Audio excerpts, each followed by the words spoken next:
Hello, everyone, and welcome to the Starfield, folks. For those of you who don't know and are seeing me for the first time, hello, my name is Ren. My pronouns are they, them. And I am here to run a one-shot for an amazing cause with an amazing group of people. First, I would like to throw a big shout out to Star Shard Stories and the folks over at the Starfield for last minute hosting this fundraising event for an amazing cause. I, for those of you who don't know, I put together a fundraising push shortly after the election in the United States when I knew it was important for me to help support other people like me in these trying times. And so we are raising money for Trans Lifeline. Which is a incredible resource for queer folks who are struggling with mental health, who just need to talk to somebody who understands what they are going through. So we have a wonderful list of prizes and things that you can enter to win, and you don't even need to pay to enter. You can just go in, and under the first donation, there's a link where you can go in, and for free, you can enter for a tier 1 gift. There are also tier 2 and tier 3, and the prizes get cooler the more you donate. So please spread the word, get people in, and so we can raise money for this super amazing cause. I think that is enough about me. And what I'm up to. Let's talk to all of these amazing folks that we have gathered here. We are going to do introductions, name, pronouns, character stuff, and maybe like a short blurb on where people can find you. And then we will go ahead and get into the madness, which is the last Vaudcast. I am going to go ahead and make it super easy for everyone, and I'm just going to pick people. And we're going to start today with Star Shard Stories, our host. Hi. Hi, I'm Star Shard Stories, or M to a lot of you on here. I go by she, they, and I will be playing Hyacinth, the Nanomancer, today. They also go by she, they, and I'm not going to go any further than that because that'll be spoilers. Spoilers. Thank you so much. Next, a guest that is new to this stream and also new to my one shots. Let's meet Misfit. Oh God, I wasn't ready. I'm batting 1,000 this time. Hi, I'm Misfit. Misfit Playlands everywhere on the internet. Mostly Blue Sky for reasons. I am playing Britt, who is a hacker. Pronouns are she, they, and that's really it. She's very cute. Thank you so much. Next, Nova, why don't you go ahead and introduce yourself? Absolutely. I'm Nova. My pronouns are they and she. I will be playing Might, who is just a greasy little goblin, just a buggy little thing. Their pronouns are also they them. They're perfect and we love them. Both of them. They're both great. The character and the player. Thank you so much for joining us. Next, let's go over to Bard. Bard, why don't you introduce yourself?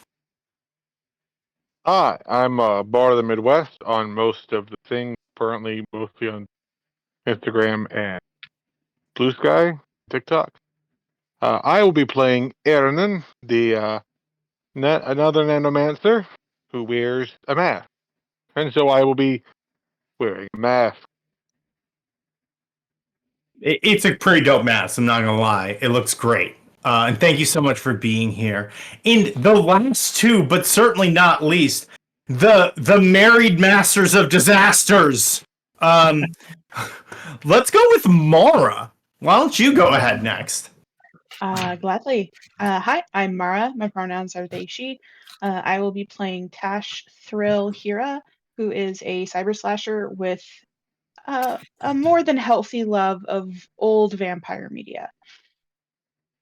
I cannot wait for you to meet this perfect being. And last but not least, Dermage, why don't you go ahead and introduce yourself? Hello, my name is Dermage, he, him, not me trying to flex the engagement and wedding band, only to realize that I hadn't put it back on after making sure it didn't get damaged. So we are off to a fantastic start. Gold star. Yeah, I plan to do things. I have a link tree with the same name. It goes nowhere right now, but eventually it probably will. I will be playing Edna Solder, pronouns they, she. Much older individual, very prim, very proper. From the turtleneck. Think sort of a femme them Steve Jobs type. Love it. So we are going to go ahead and we are going to get started. Most stories say that you should start at the beginning. I say no one's got time for that. We're going to start in the middle. So you folks find yourselves on a transport. It's one of your usual transports that those of you from Mask Sec would use to gather up resources, gather people, and bring them out to mission areas. You folks have your own flight crew. And so as they are flying, you folks have been in the air for a couple of hours now. And it's going to be a little bit before you arrive at your target area, which is some sort of vaudeville entertainment defunct communications array. The details are a little fuzzy. So what I'd like to know is, if you could, how do you handle these long times in between, getting ready for a mission and when you're boots on the ground? Who would like to go first? And if you could, describe your character and kind of describe what they're doing to pass this time. Can we do rollies to see who goes first? We absolutely can. Why don't we do our first die rolls of the night? D20s, folks. Let's roll them bones. I got a 4. Ooh, I got a I got a- 3. 2. Oh no.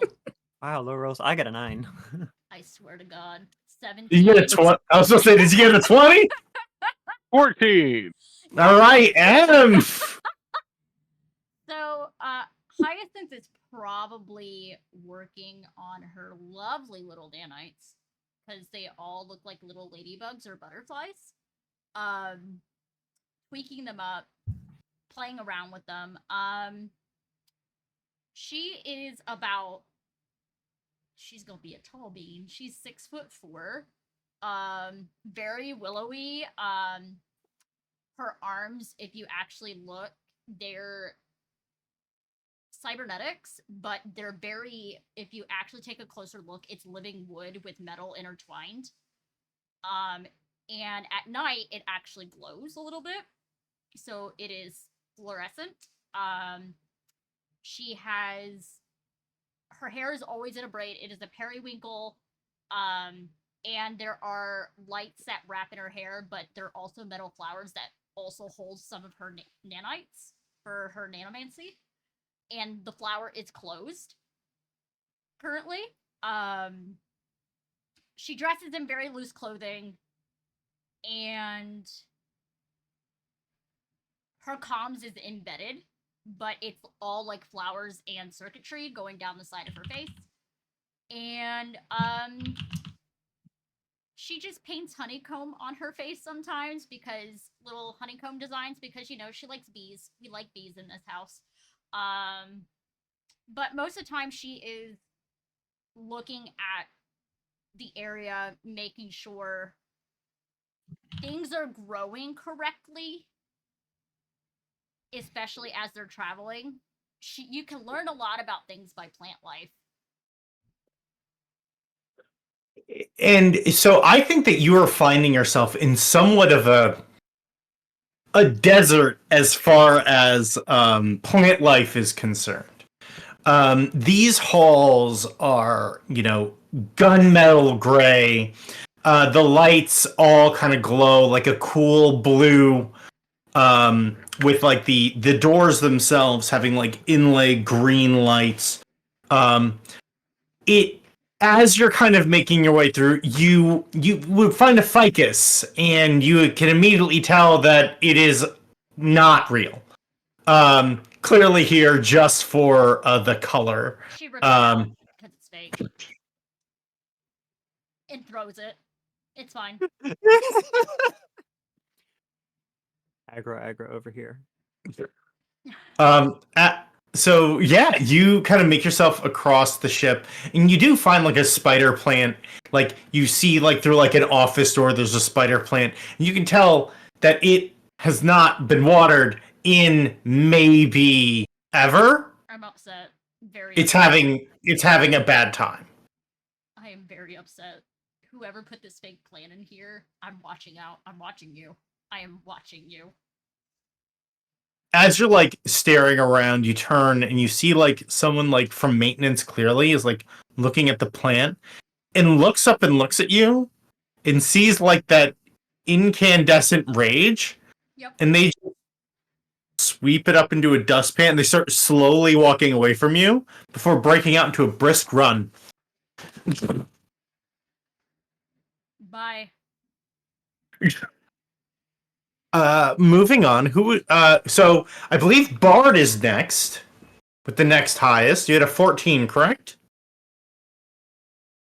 I'm bad at remembering things. I honestly surprised myself. Please, go on ahead. Much like Hyacinth, he's also an endomancer.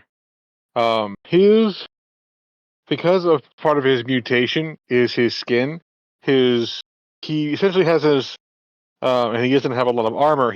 Most of his body is covered in bandages, because underneath is this blocky orange skin, and it's both a little unsettling to look at, but also if he has to fight somebody, he doesn't want them to know about it, because if people know about nanos, they know that means his skin is tougher. So if they're hitting him thinking it's just regular, might be give him a bit of an edge. But much like his name, Ernan, which means iron, the nanites flow around him like liquid metal, and he sort of blink out of his. He wears. His clothes are much like this: a thick hoodie with some lighter, almost armor underneath, usually in blacks, with some green and some neon running up along the inside of the sleeves, sort of giving it an underglow sort of look. He also, like myself, was wearing a mask that hides most of his face, and he is sort of moving the nanites around his hand and making shapes with them. Quick question: are there any like kids on the ship? No, definitely. It's definitely a very because the ship is dispatching on what is a live mission. Okay. Mask Sec has very while former Mask Sec groups tend to have very strict rules on who is allowed near a combat zone, and children are definitely not allowed. That's fair. He usually does it makes shapes for the kids. And he's working on some more for the mission, like creating spiders to sort of that he might send out to scout ahead, or forming knives, because he's got knives everywhere. You won't see them on his body, but he has knives hidden everywhere in his outfit and in his getup. He's just making shapes and keeping an eye on the crew. So you're from here, so people tend to know you. So they also tend to know what to expect. The superstitious among them give the nanobots a little bit of a distance because they don't know how they work, and while they look cool, that could be dangerous. And honestly, that's really true. So, but it's definitely like a respect thing. They don't treat you any differently for having nanites or having this wonderful gift. But like, it seems like you were working your craft when you're moving them, and they're deeply respectful of that. So who's next? We had some like really close numbers there. Somebody have an 11? I had a 9. Is it me? I think it's you. Cool. So like I said earlier, Mite is a greasy little gremlin. They're just under 5 feet and not emaciated because they're not really people shaped.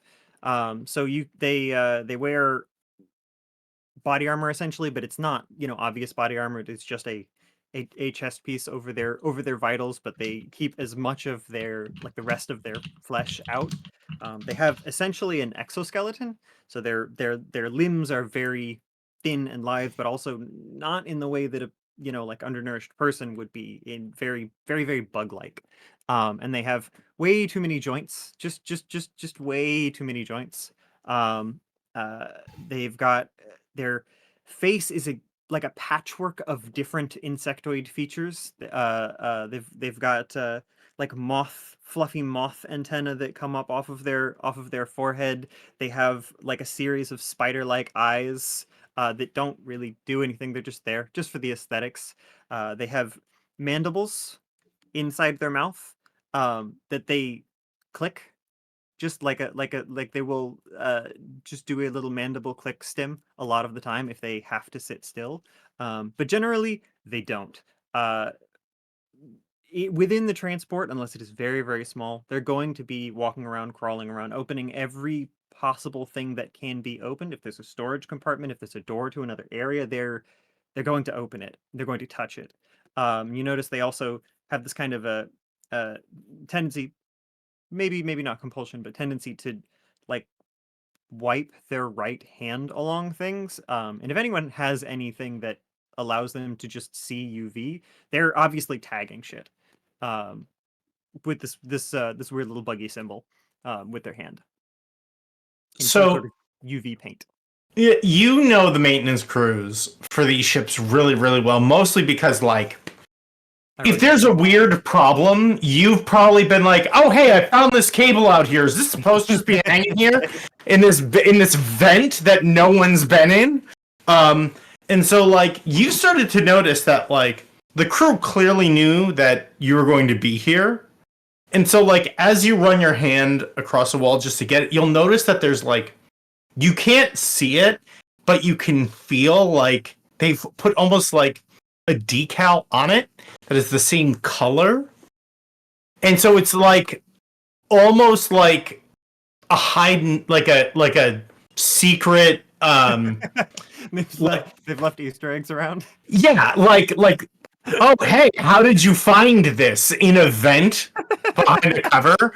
And like and so like would you follow all those and like try to like at the moment that they realize that there is a weird game afoot of things to find, they're just gonna start crawling into holes, just digging everywhere to find them.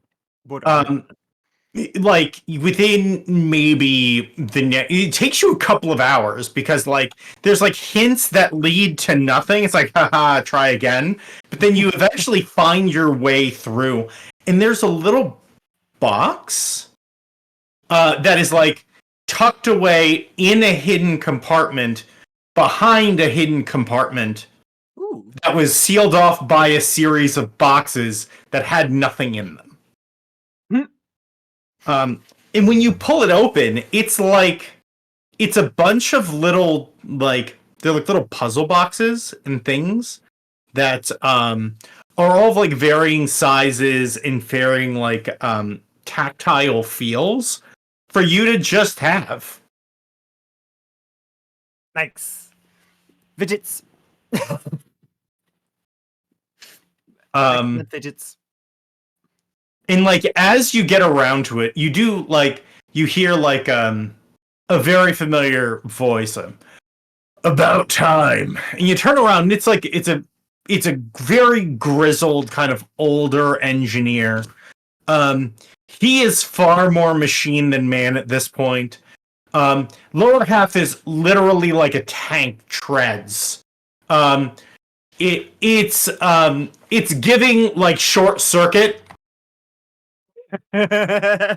Johnny Five is alive. It's got like the lower half tank treads that lead up to and that connects to like where the actual torso and arms are. And like you hear that this person who like their nickname is Click because they like their fingertips, they've replaced their fingertips with mechanical finger like so that they can like directly access like commands and things like that in different machinery through that interface, and they just click them constantly as like a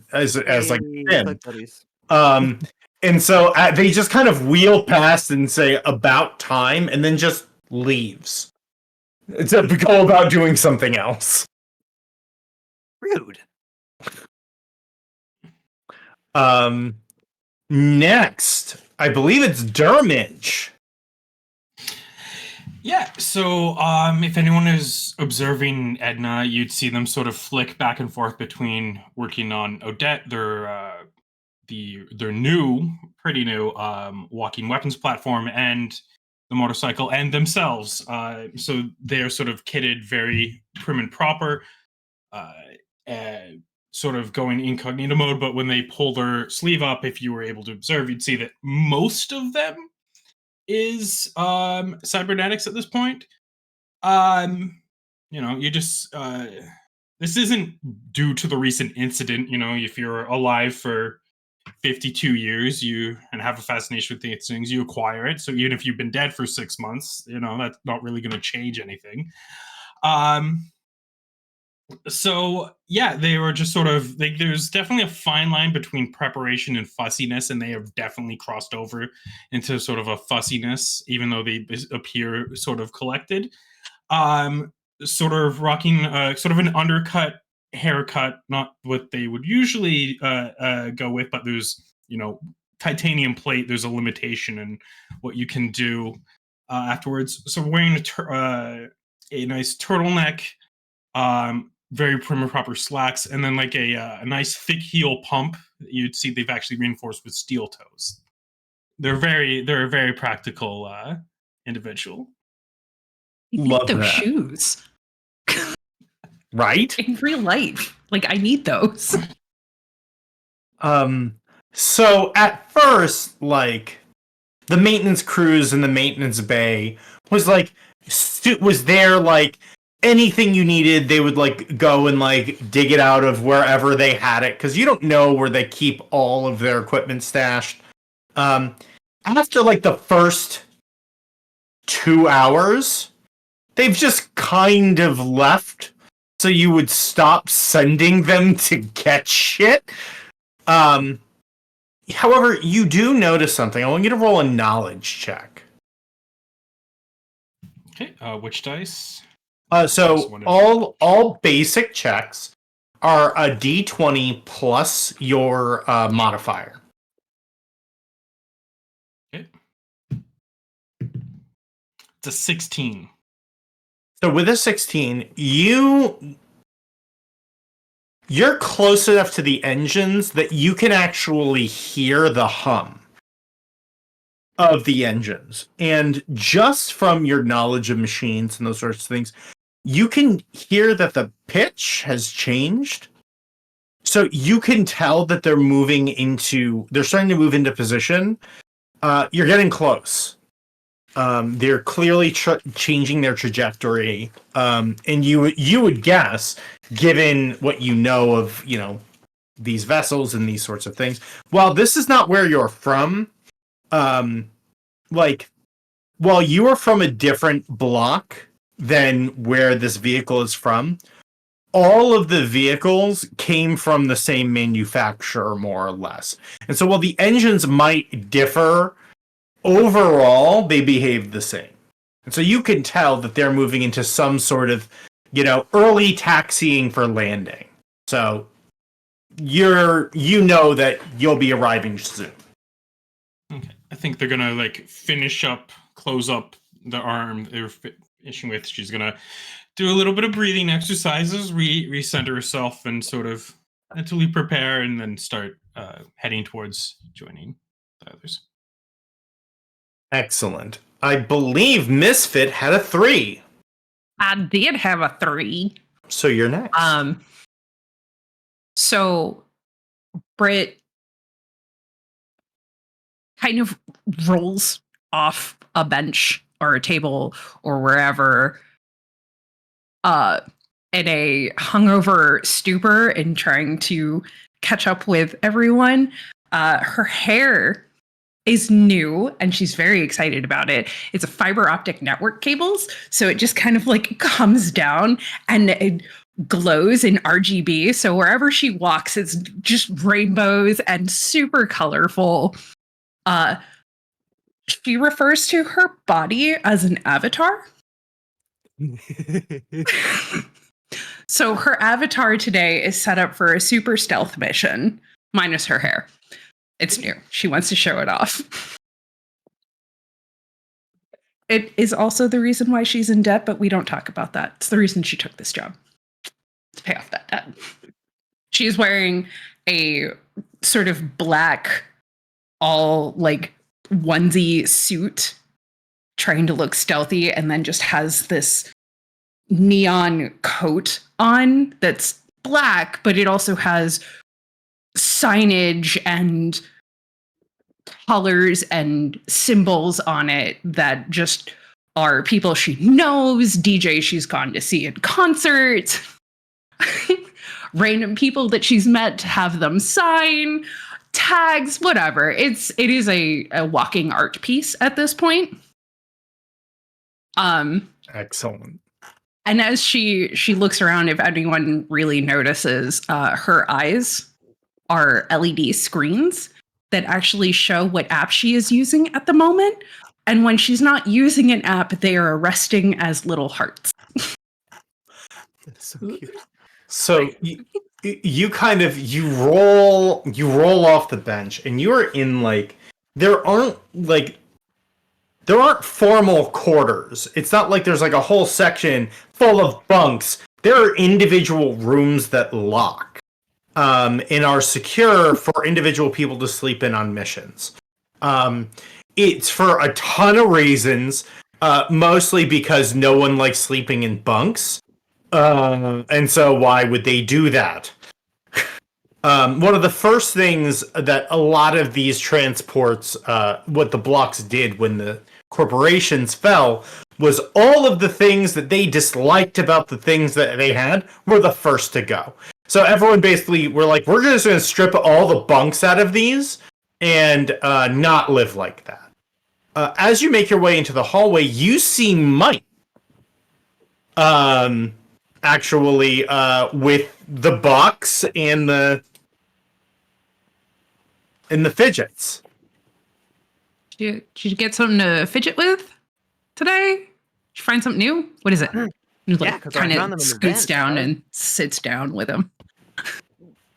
I at this point I'm taken apart most of them into component pieces just as much as I could, and I'm trying to put them back together with not a lot of success.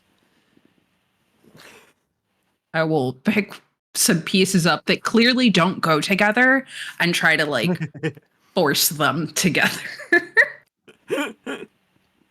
Just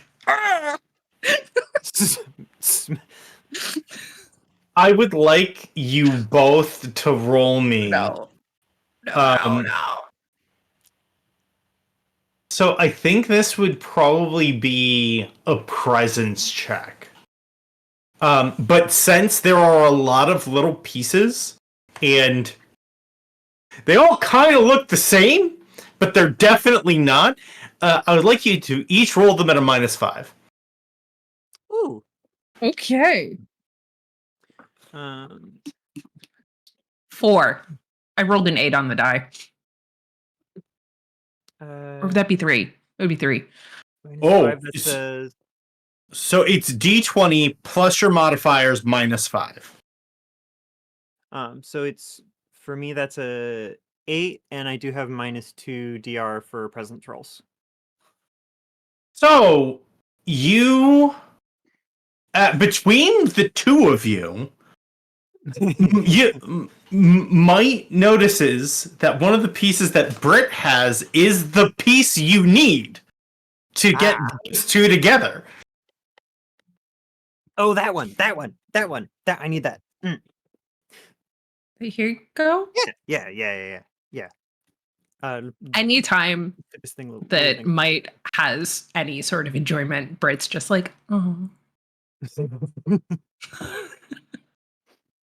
my cousin. I love them. Excellent. And then last but not least, Mara. Yeah, so I assume somewhere on this transport there's a gym or some sort of workable fitness center. Absolutely. That is likely where you would find Tash. I mean, first you would probably find her trench coat in a pile on the floor with her goddamn flail right on top of it, which is a very medieval-looking piece of weaponry, except the spikes of the flail light up because she thought that looked cool. Tash is doing her regular workout, so either on the machines, just lifting or doing pull-ups, or there's a punching bag and she's going at the punching bag, just trying to make sure she's in tip-top form because you never know what you're going to run into. Plus, yeah, you gotta keep the physique in check, right? If anyone has the opportunity, pleasure to be working out with Tash, she's a yapper. So, is there anyone in the gym? So I feel like when you started, there weren't. But about halfway through, a bunch of engineers came from the engineering bay to complaining about, well, if I'm going to do some cardio, I'm at least going to do it in one place. And so they've gone from running errands for Edna to being in the gym with you. Amazing. Probably worth noting. So Tash is wearing like her regular kit underneath, so like a nano woven shirt and a pair of slacks and her boots. Her hair is, she also has an undercut, and the top is quite long but tied into a messy bun at the back. Tash is super into cybernetic enhancements that make you look kind of cool, and if cool to Tash is, you know how in current not game modern day there are people who are super into Shakespeare, but you've kind of lost the context over time because that's what happens to language and media. So Tash is really into vampire media from the 20th to 22nd centuries. So is trying to make herself look as much like a vampire as she possibly can from her understanding of what a vampire was then, which is not entirely accurate. So she's got elf ears because she thought that was what vampires might have. Because they're pointy, like vampire fangs. Nosferatu have pointy ears. It's fine. Continue. Agreed. That is true. And she does have a pair of deserter fangs, which look really cool, but also come handy in a pinch. And got really confused when she was picking out her retinal comm device and mixed up the matrix in there. And so she has a pair of pince-nez like Morpheus had, the like sunglasses, as her retinal comm device. And it's just, she's trying her best. But she sees the engineers come in and she's like, I gotta be the strongest one in this room. I gotta. So goes over to a weight rack and gets like the heaviest thing she can lift and just starts lifting while trying to maintain intense eye contact with these engineers. Roll strength. I have a +2 to this, baby. 17. So, for those of you who don't know how difficulties in this game works, 18 is the highest difficulty at almost impossible. So, you basically maxed out this machine and are just crushing it. So, the engineers are just like, oh yeah, and they walk in, they go, hi, Tash. As you're just like, ooh, making the most intense eye contact. Like, yeah. And you roll a presence check to get a sense of what is going on with them. And this is the one that I'm the worst at. Never mind, I nat 20. Okay. So they're caught in the intense confusion between you could break them in half at will, but also you're the hot goth in the gym and on the crew. And these engineers have no idea what to do. They are both intensely attracted and terrified of you at the same time. I think I clock that I'm maybe going a little too intense and lower the weights to resting and just be like, I had an adrenaline rush. It's very common. You can Google it. Yeah, of course. With that presence check, you recognize they have no idea what Googling it is. They have no context for what that is, but they do not want to blow it, so they are just going to agree to anything you have to say. And that's coming from a place of, like, they are interested in you and like you, and they don't want to either embarrass you or be embarrassed.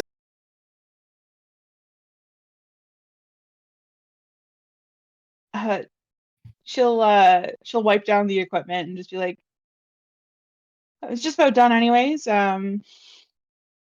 Hopefully Edna's not been running off your feet too hard. Yeah, I might have some blisters in my boots after all the running back and forth. Really, we just need a break.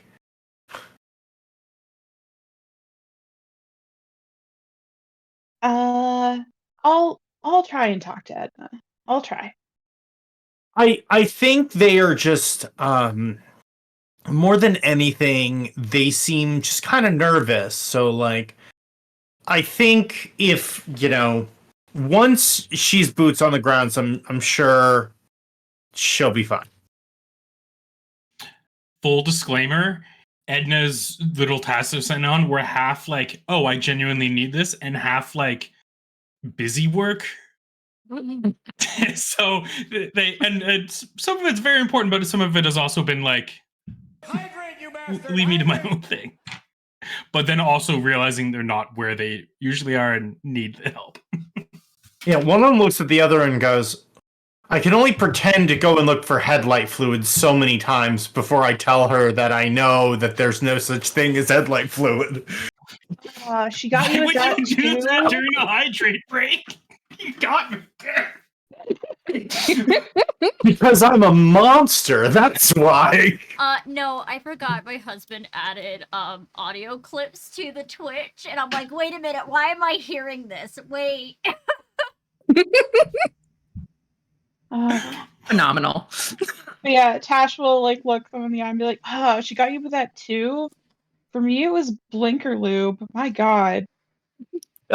Super lube can actually be used as blinker lube, and like they start going on a tirade about what super lube is and how amazing it is and how it can be used for a lot of different things as the ship lands.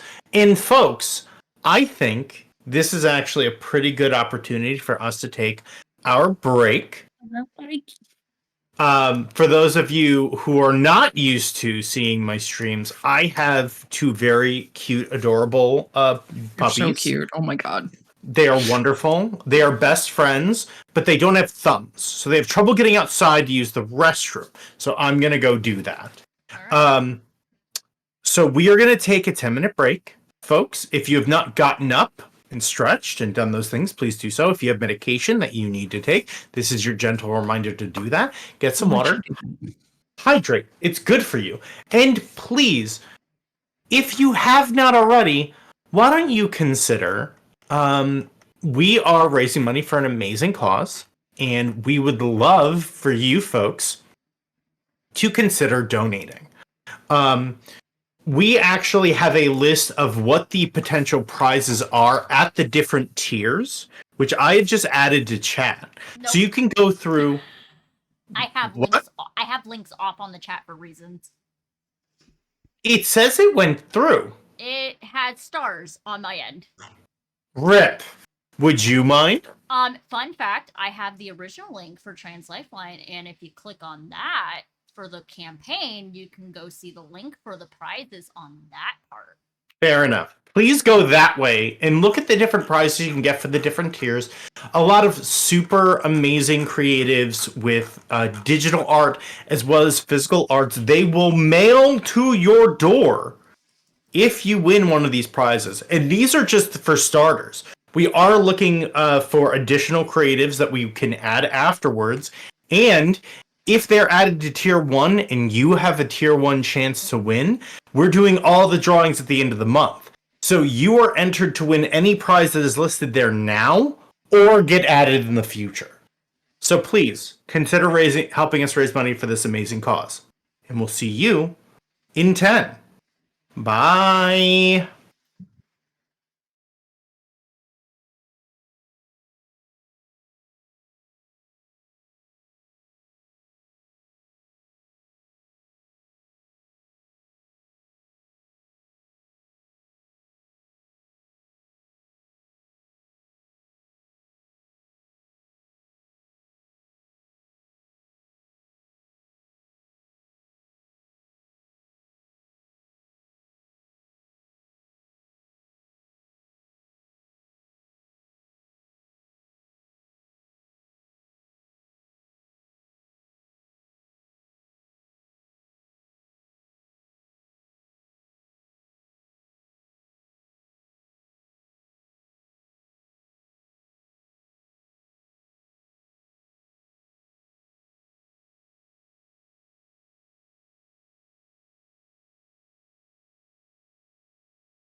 And we're back.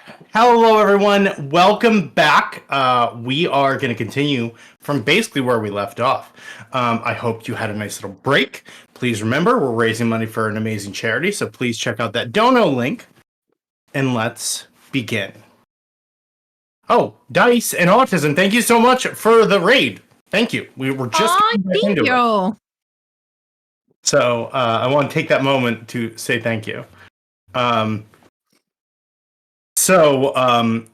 Let me wait a second. This is not the right music for this. Excellent. As you folks arrive and you exit, it is nightfall by the time you arrive. And as you leave, you are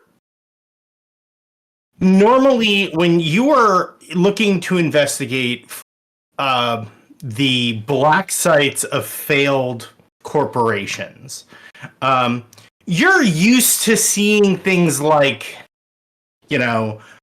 old high security walls in the middle of nowhere with, a building that's nondescript standing in the middle of a field, or, in the middle of this huge complex that's 40 stories tall. This is nothing like that. You seem to be in the middle of a city. And like a couple of blocks around this building have been destroyed since the corpse fell. However, what you are seeing here looks like a stadium, maybe a theater.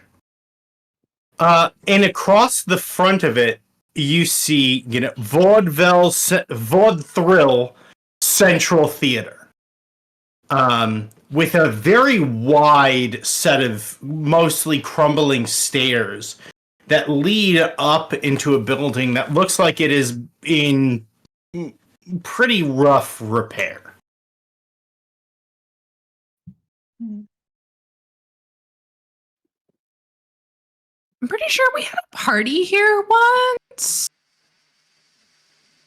Oh, that was a couple brain cells ago. I don't remember.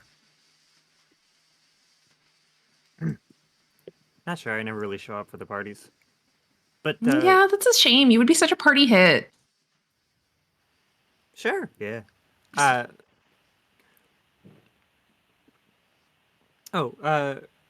Ren. This is the site that we had a lead from. I don't remember. Irnan and I, yeah. Exactly. This is the exact location. This is where you think that since the satellites began falling out of the sky, which has made global communication very difficult, everyone has been trying to find some other form of communications. And so the two of you found a lead on a subterranean communication series that runs globally. But it is all controlled from a central location. And so as the satellites are falling and as other communications are failing, it is indicating deep in the error messages that you go here to turn it on. We have a good lead though, a solid one. But it's down, under. I don't know what the stadium's about. Might is going to just walk right up to the closest anything that looks like a door entrance. What does it look like getting into this place? So as you head up these really crumbling stairs, and you the doors, they're not really doors at this point. There was clearly doors here at one point, but they have long since then been blown out due to fallout or of like some sort of weapons fire, or maybe someone just ripped the doors off to replace doors somewhere else. As you step in, this looks like an entertainment stadium. You see there are large stairwells on both sides that lead up to the upper deck. In front of you, you can actually see like a walkway that leads into that main area. There, what looks like what were old ticket turnstiles and things like that, with like kiosks out in the lobby, none of which is active. However, as you step in, there are lights embedded in the floor. And as you move into this area, the lights activate. Ooh, Oh, that's something real knows we're fun. here. I start like jumping and like making a little beat in the lights. Like bing, bing, bing, bing, bing, bing, bing, bing, bing, bing, bing, bing, bing, bing. As you jump forward a couple of Oh, no. times, the back light doesn't light up anymore, but then the one in front of it starts to light up. Is it a puzzle? Roll knowledge. Oh God. So despite being a hacker, Britt is not very knowledgeable. Oh, no. That is a 14. Solid. This could be a couple of things.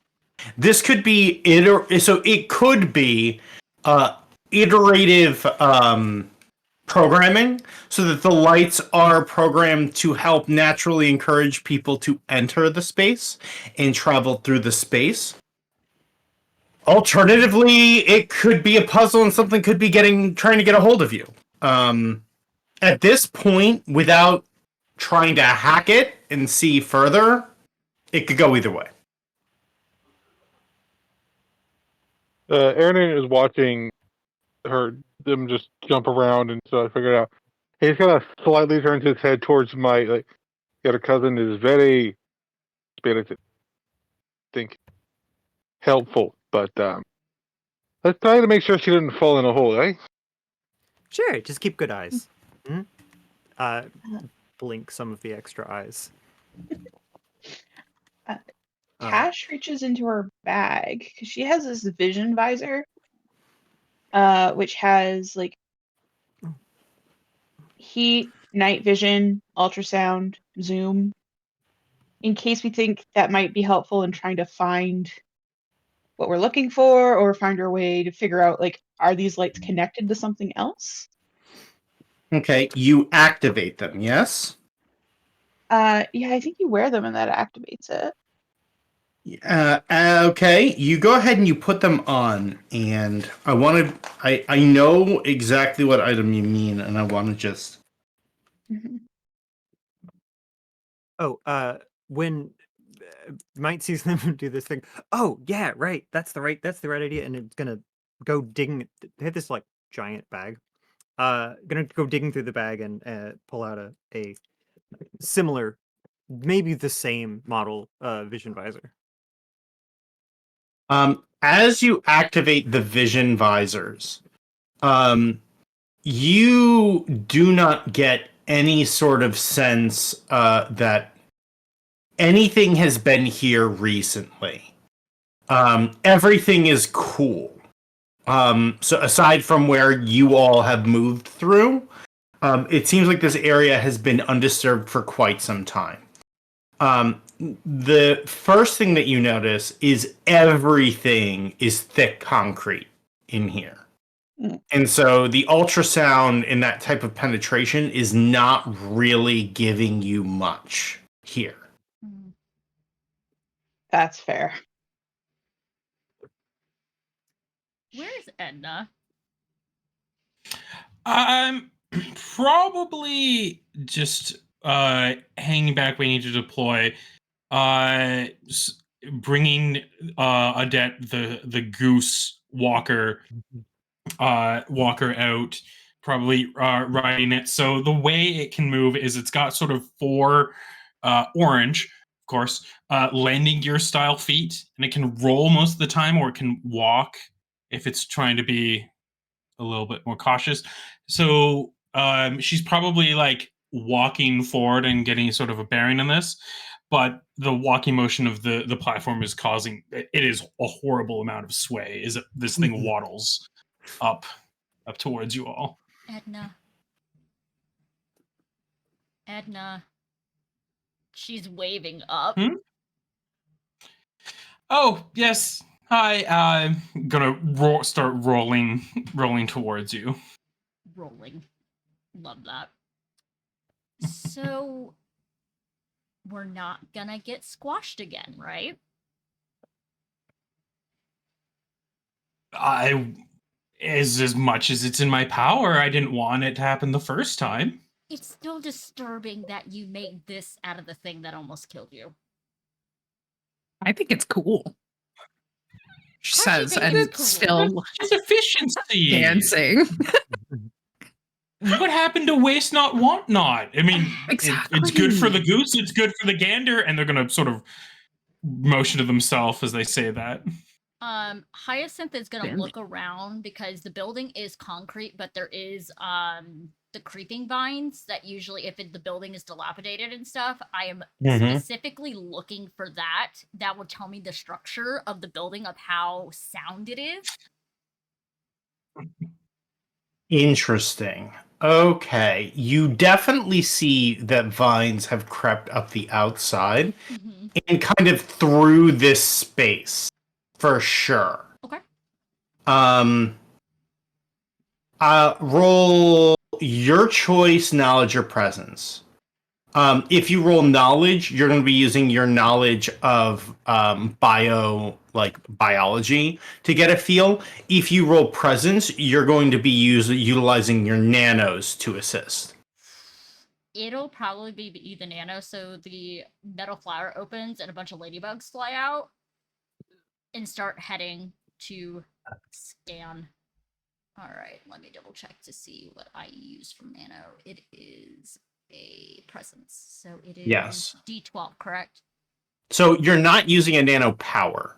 Okay. So you are just normally using them. So the way with using like your abilities or your cybernetics or your things to complete checks, the difficulty may change a little bit, but it's going to change the type of information that you get based on what you're utilizing to do it. Okay. I rolled. It is a 19 plus 1, so it is a 20. Nice. Nice. Hell yeah. Hit. Oh, Let's Okay. go. Killing it. Killing it. So I'm Off sorry. to a roaring start. I did just get done saying that 18 is almost impossible. So here's the thing. You notice two completely different sets of information. So yes, there is a lot of vines and stuff coming in from the outside. They're digging into the walls and digging into the stuff kind of everywhere. They are thriving the way that plants normally do, better in the light versus the ones that are not, et cetera, et cetera. The vines that concern you the most are the ones that are showing up in the cracks of the concrete. Okay. Specifically because the type, it is very thick and dense, and it seems to be penetrating up through the floor from somewhere. Okay, so it is a massive root system then. Got it. Yeah, it not even that these are a massive root system, but that there is something down below that exists that these are crawling and forcing their way up through. Be careful, and she'll point out the plants on I'm pretty sure some of them are on specific stairs. It's not. It seems like it is in a certain area of the building. Okay. So, And so not on the within- stairs. No, this seems like there is, from the information you're able to get with a 20, is there is something going on below this building, and whatever is happening down there, there are things that have been left unchecked. So, like, chances are there was some sort of a lot of black sites do have their own like food utilities and things like that.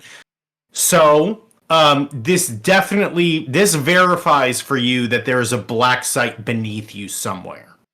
Oh, there is like an excited, almost manic grin going on Hyacinth's face. Oh. So we need to be careful. Nice. We need to be careful. But we're gonna have to go down. The site is down. There is an actual site. There's an actual site. And I just want to see the plant. I just want to see the plant. And it's growing outside of the building. And it's great. I need it. I want it.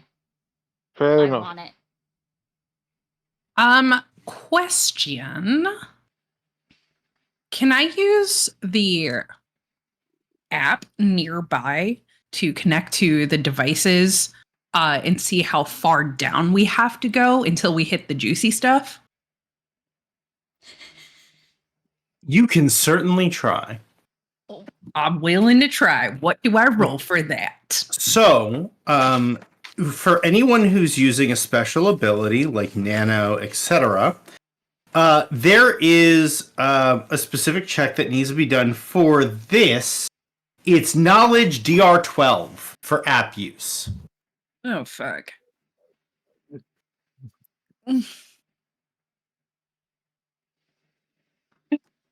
Oh, what did I roll? Crap. With a +0, I rolled a 3.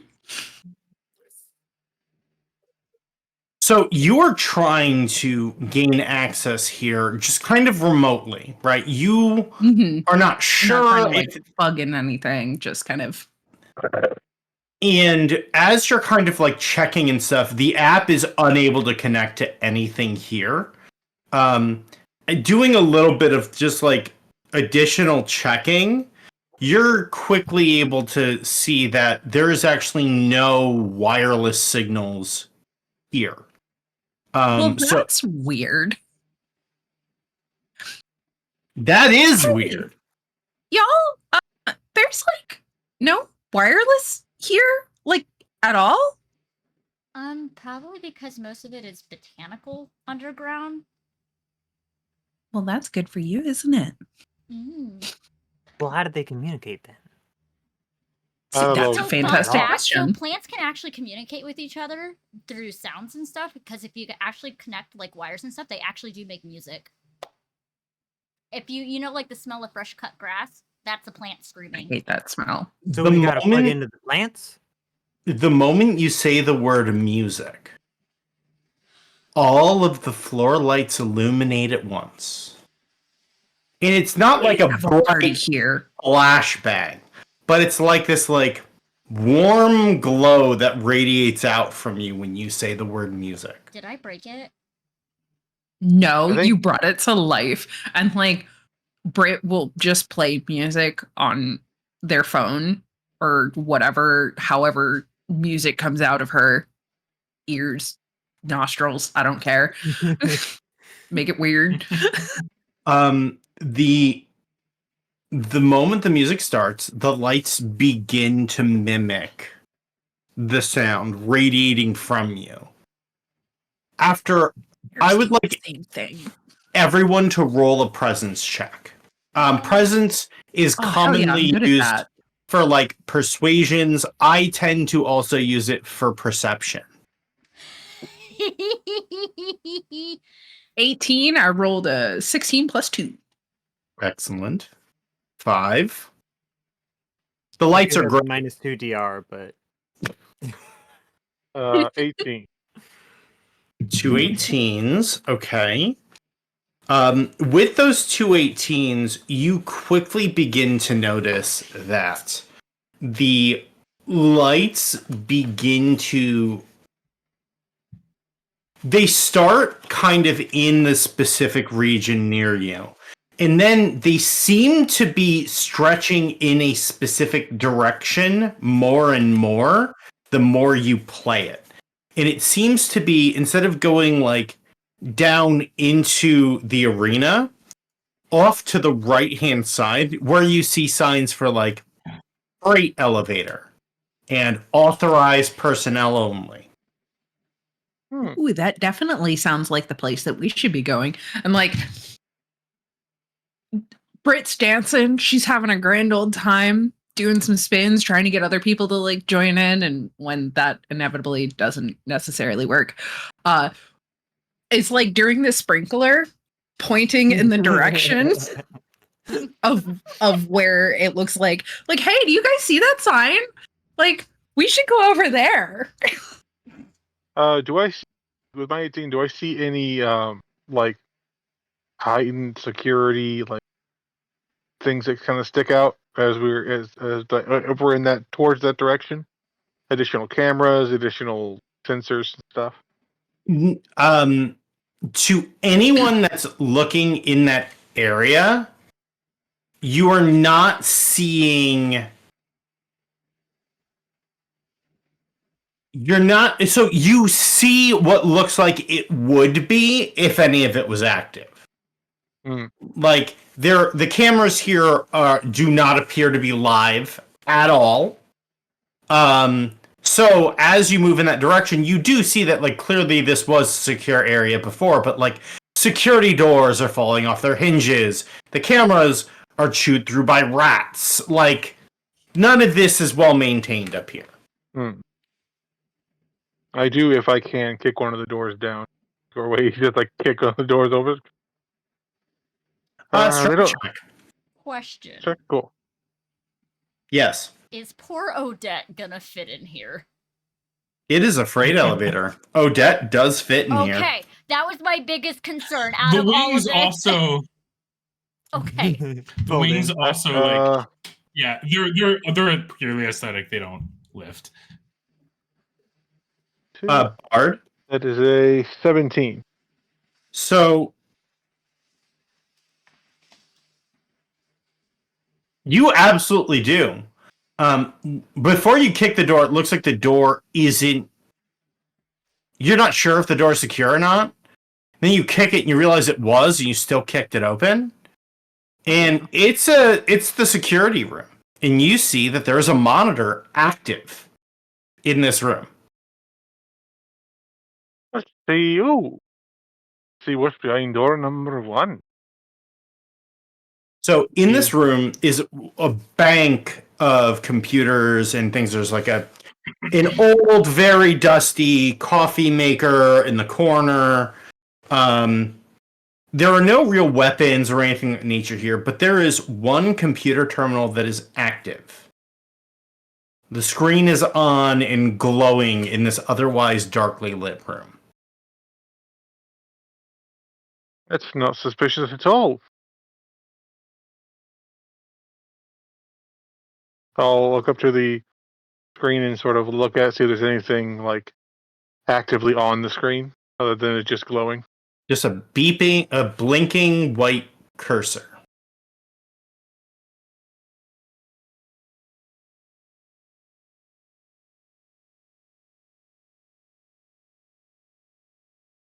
Well, you gotta touch it. He'll like take the mouse very carefully in his hand to sort of wiggle it around the screen. You don't see any change.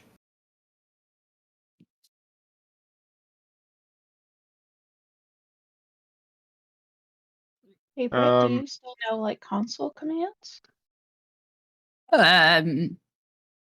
Yes, she's very confidently does not. Well, you might be able to access. Try. Okay. You might be able to access the interface. So I'm not going to have you roll knowledge for this because you don't know commands. So you're not going to know a command. So what does Britt type in there? Ooh. Also, this is not a trick. This isn't a trick question. It's not like you're going to explode if you type in the wrong thing here. I mean, that would be funny. Not really. True. JK. No. It doesn't explode unless Type explode. Britt kind of like sits down and cracks her knuckles as like, yeah, I can totally do this, and writes, hello. How are you? Who am I talking to? I'm Britt. And hits enter. It says, "Hello, Britt. This is Box. It's nice to meet you." Hey, Box. Typing. What is your primary function? All of the lights in the lobby begin to like swirl in like a cavalcade of party atmosphere. You hear music begin to play throughout this room and throughout the lobby from speakers you can't see. And in the SpongeBob big letter, little letter with spaces text, entertainment. How about you? Also designed for entertainment. Let's go. Who is in the room and who is not in the room? No, I just show of hands if you're in the hallway. I'm so The sorry. hallway or y'all. the room? So sorry. The hallway. Show of hands if you're in the hallway. Probably. Oh, thank God. The doors to the freight elevator open. Hey. The door to the elevator's open. And the screen changes and it says, "Come on down." In like a cavalcade of fireworks. The music and the lights continue to play. Britt kind of like ushers everybody out of the room and into the hallway, and it's like, so I'm pretty sure this is a trap, but like we should really just go down and do it. I mean, if this thing's in charge of the facility as it is now, I don't really see we have much of a choice in the matter. The best stuff's But, always trapped. You would say that. That's what we said the last time we went to a black site. That's because it's true. I'm still palming. I'm think- palming one of my daggers. Just like palming it, just like in case I have to shake something.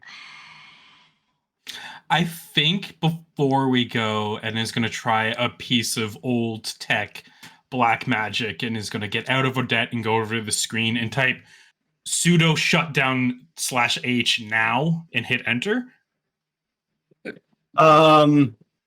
You type that in and everything shuts off. Everything just immediately shuts down. All the lights go out. And then you just see the cursor, the screen just lights up. JK, see you soon. That is incredibly concerning. My Like I said, it's probably a trap. Control Alt Delete F1 escape. Okay. All right. How's that for? Roll a presence check. I hate this. I hate everything about this. Anyone who's paying attention to the screen, please roll a presence check. No, I'm not. I'm That's just actually having a 13. anxiety. That's what's happening. Unfortunately, Mite is already in the freight elevator touching things. 9. That is a 14. The screen flashes for a moment when you hit Control Delete. None of you see what it says. And then it goes back to fireworks. I was probably like, we're all gonna die. I feel like I'm back in the building because this feels very familiar for me as a player. I'm back in the building again. I know the building you're talking about, too. It's a very different system, very similar vibe. Oh, goody. All right. And let's stop. I'd rather not piss it off at least till we get down to where we can hit an off button. I don't think this thing has an off button. That is also a problem. Okay. I think we're just gonna pull some wires. Are there any Percussive panels that I maintenance. can get into in the elevator? Yes. So you are able to pop open the top panel. And you can see that this freight elevator goes up at least 2 more floors. And you can look down the side and you see that it goes down way further than you can see, even with your vision goggles. Even with the night vision, you run out of range. Amazing. Definitely, Might has disappeared up into this hatch and is like crawling around on the outside of the elevator. Just bored, but isn't gonna make the elevator go down before everybody else gets here. Where did Mike go? Mike. Ground halls. Probably. Oh, okay. Be safe. It's a really deep hall. Why am I zigging you out of a hole again? Looks down. Mate, why are you in the hole? As you folks get in the elevator, it begins to descend. Oh. And then you see, because like the inside of the walls are like are solid panel, but then you see some of them slide open, and there's a window.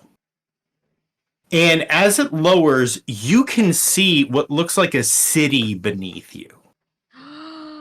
And you see where the vines are coming from.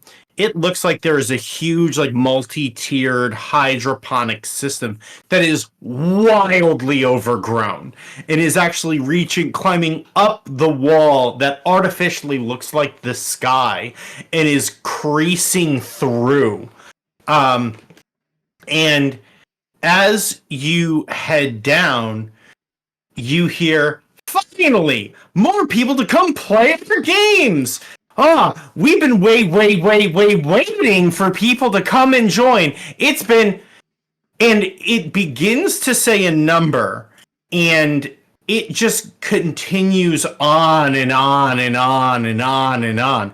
Hours since we had any visitors, but we know there are people out there excited to play our game. Isn't that right, folks?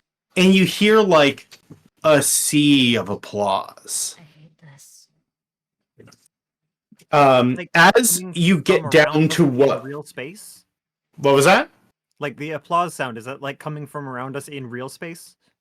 So it sounds like it is being pumped through whatever speakers the voice is being pumped through, but it seems like it's coming from all around you. Might, as you are outside, you hear it echoing through this space outside. Like it is so loud that even in all of this empty air above this city, it is echoing in this space. As you would go to ground level, the elevator does not stop, and you plunge into darkness. Ooh. I will turn on Odette's lights.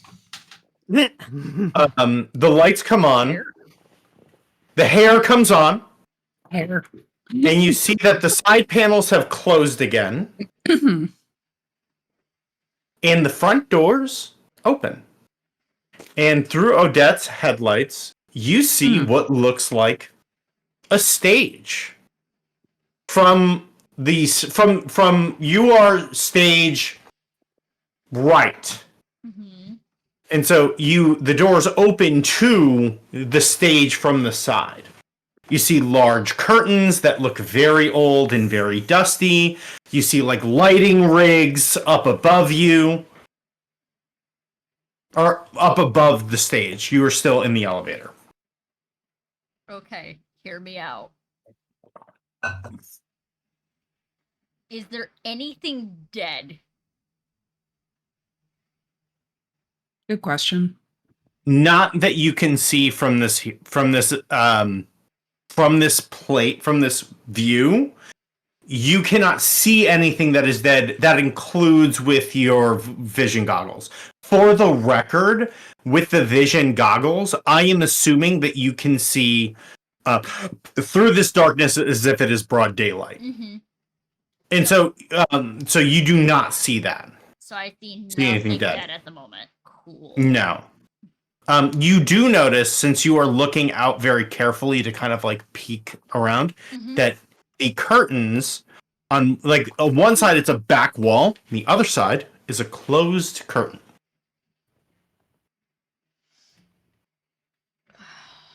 Backstage. We're backstage. Yeah. Question from the top of the elevator. How, you said we went down through the ground level of the city. How far down are we from that? So you were kind of preparing to answer that question since you were outside. And so you were trying to time floors, right? You lost count. My 30 meters of paracord is not going to help. Heard. So glad all of us have ladders. We begin stacking ladders. Well, I suppose if it wants a show. You begin to hear something like wheels, and you hear, "Oh God, we were not ready. Oh God, places, everyone!" And you see, it looks like a Segway. There's the two side wheels and a stick that's coming up, and a pair of very thin arms. One is wrapped around like a clipboard, and a very concerned. It is a robotic face. It looks like the reactions on it are very lifelike, but it is clearly fully robotic, and it's kind of wheeling in between the curtains, and begins heading over. It's oh, okay, hi, hello. So you're the entertainment for the evening, correct? Brit is. Ah, wow, thanks. You're welcome. Oh, You did kind of volunteer. oh, thank God. It has been so bored for so long. Ah, goodness. What is it? When you it said it very quietly, so when you respond a little bit quieter, it wheels forward and goes shh.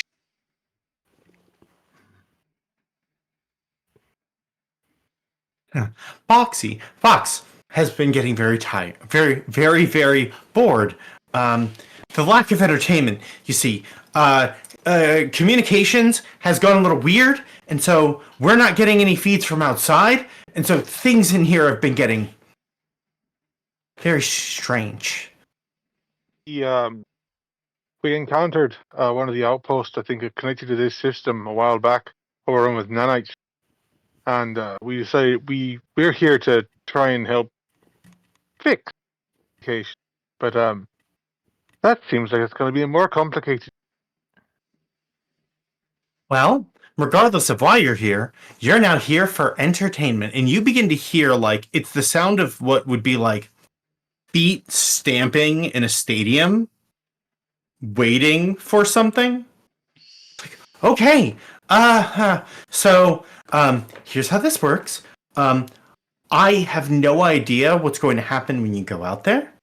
I do know that Box will explain whatever Box is expecting, and you're gonna do it, right? When she says right, she looks very concerned. That depends entirely on what's the level of risk here. We aren't exactly mechanical. Well, kind of looks around, not entirely. I think that Yourself. the level of risk. I Exactly, if don't. we're gonna lose our life Very possibly. Yeah. again in some cases. Can I just shush you for a sec? And Brit turns her back and addresses everybody standing there, being okay, I'm willing to go out there and do these things if you guys want to go look around and figure out what's going on. She has quietly wheeled up behind you. It was some of the things might require more than one person. I'll stay. I can smash things if need be. Oh Lord, you scare me, but okay. Just as long as those things aren't brick. She looks over at Aaron and it seems like she's trying to calculate what you mean. She was like, I didn't used to be like this either. Oh no, So, no. Might's gonna do what they can to try to make sure that this elevator is stuck here and open. Oh Just man, while I they're appreciate still you so there. much. It's kind of if we can engage some manual brakes, jimmy the door so it's stuck. I don't want it going. I'm real worried this elevator is gonna leave when we all get out. I So don't like that. you can use a knowledge check to try and do it the quote unquote proper way, or you can use a strength check to do it the quote unquote improper way. Well, that's not gonna happen. So, I'm gonna go with knowledge. Okay. Um, this wouldn't be a lock. It wouldn't be a lock, right? Not count as a lock that I'm messing with here. Not even a little bit. Just roll. Roll and while I'm thinking. That is a 19. Okay. So with the 19, there's actually a lot of things you're able to figure out. First of all, you're actually able to manually lock the elevator in place. You're able to find like an emergency brake system that needs to be triggered manually behind a locked panel. And so you're able to open that panel using your lock picking and engage that lock. You're also able to find like a couple of other like manual lock systems to lock the doors in place and those sorts of things. And with a check that high, you're very familiar with that, so you could easily deactivate them to get the fuck out of here quickly if you need. Cool. Might's gonna hop out and bug out plan in place. Let's do this. All right. Well, You get me every time. he'll like get down to level and he'll like talk quietly because he catches on that like Box is probably listening. I don't want to ask any questions that are going to immediately tip him off. The facility where he kind of motioned to their entireness. The facility where that happened. How far is it from the?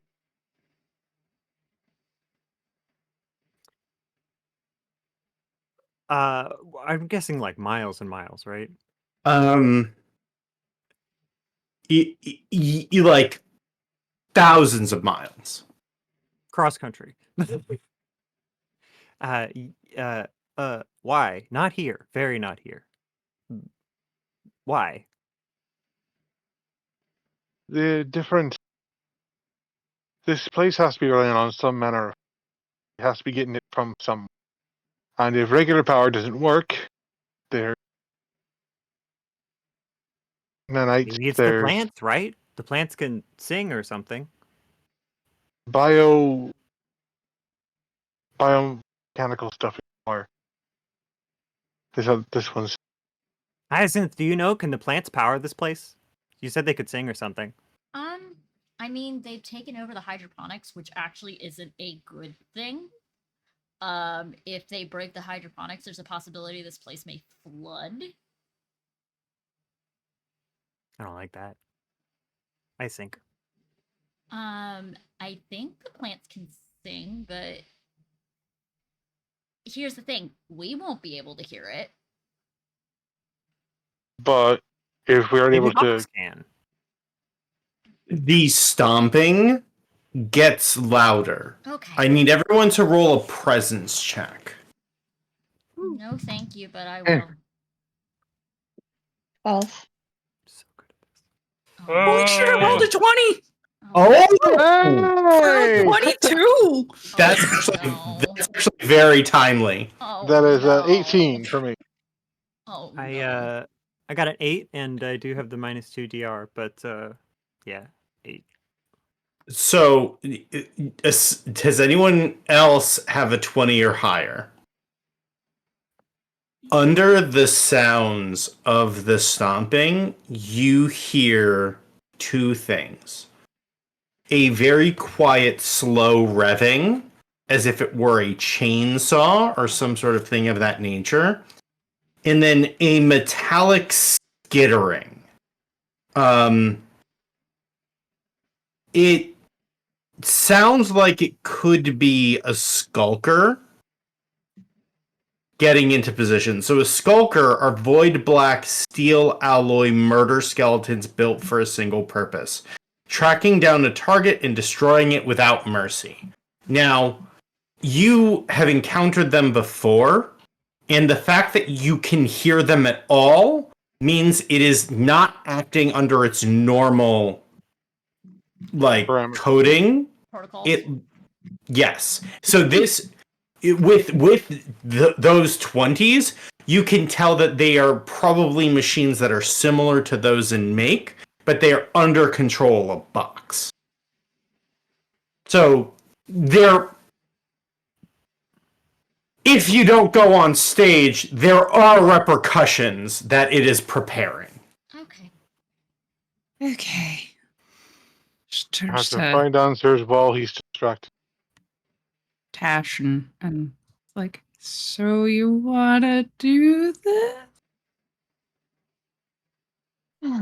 Better now and find out what they want. Yep. Okay. Cool. I'm so excited. Right. For the rest of us, how is hydroponics closer? It's up So- there. For everyone else who is here, I'm going to give you folks an opportunity in a moment to investigate your surroundings and kind of see what is here, and see what options you have. So for everyone who is doing that, I would like you to roll me one of the following and keep these rolls until I ask for them. So you can use an agility check, which would be used to sneak around and try to find where these skulkers or these other things might be. A knowledge to try to identify weaknesses in what is going on to try to better help people who are on stage. Presence to find doors and other exits. Strength to fucking make one. Okay, can I do a roll really quick so I don't get seen? I would like to use Bent Prism. Ooh. Yes. Cool.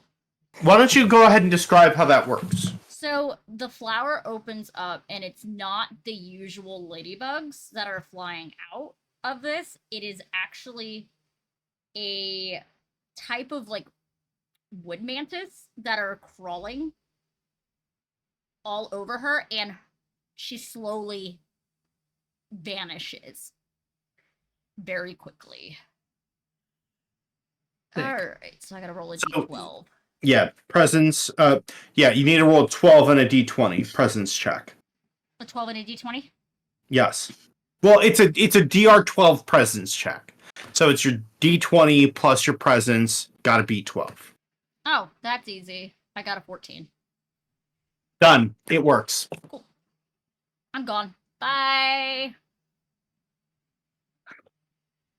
As the other two of you step on stage, the curtain swings open. And you see in the center a holographic form.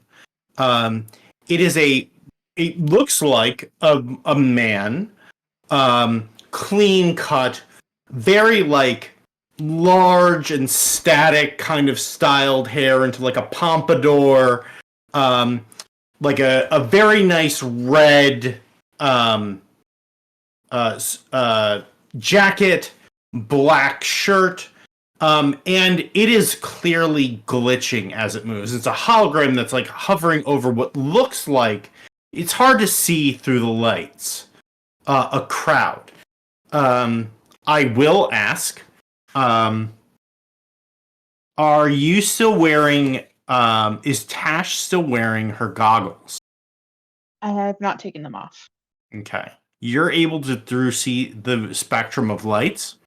It is probably 1,000-seat audience of dead bodies. Oh, Cool, great. I don't see that. Funny! They've come on stage. Let's give them a hand. And you hear a roar of applause from the audience. You do see a light come on at the top of the stage that says applaud. It flickers. It says, today we're going to have one of our favorite games. It's time for the talent show. Everyone loves a talent show, and it begins to play clips from different media through time, where it's just different characters and like that just look at the screen and goes, talent show? Talent show. Just all these different archived videos from all these different TV shows and movies and all these things. And they go, and let's talk to our contestants. Why don't you go ahead and introduce your and everything gets really dark for a second, and then it goes back. Yourselves.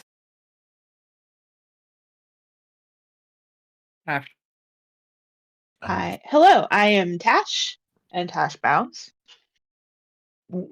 Huge applause.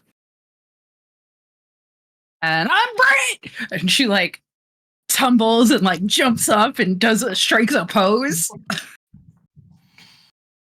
I would like you to roll either a presence check or an agility check. So agility if you're going for like the technical strength of the move.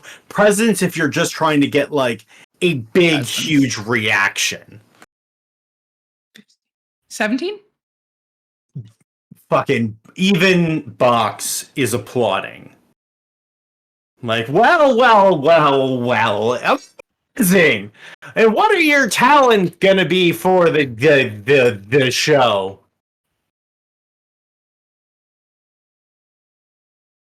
Tash? You got some cool stuff from what I hear. We are a 2-person strongman show. It's exciting. Let's bring out the equipment. And those skulkers from before, you see these like, you almost cannot see them because they're tucked right behind the curtains. But these fully black skeletal figures just all step out from the scallops of the curtain, all take one big step all at the same time. Everyone feels the stage shudder with that step. And then the stage crew goes to work. They completely ignore everyone else backstage. And they start bringing out like giant triangular weights. Like all sorts of different ridiculous stuff. It seems like there's like must be a fabricator back here somewhere, because they are bringing out like the full vaudeville weight sets. Like, hey, excellent. Let's start the show. Now, those of you who are backstage, let's talk. Let's go and let's roll a d20, and we're going to use this for your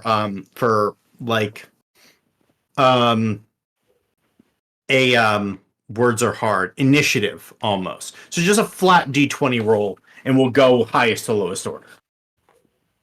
If someone would like to specifically go last, you can obviously change your spot and priority because you're all working together. So if you'd like to go before someone or after someone. I would like to go last because mine is very complicated. Cool. Okay. So we have a 2, a 1. And someone who wants to go last. Next There. one. Oh, rolled well, again. Bart goes first. I rolled a Gengar. That's my partner got me. Excellent. The Gengar. Guys are like, yay! Like, oh no! Hello, Gengar. All right, Aaron. So what do you do? Aaron is going to sort of keep, because he's in like the dark of the backstage. First thing he's going to do is count play his own little game called Count the Number of Stalkers.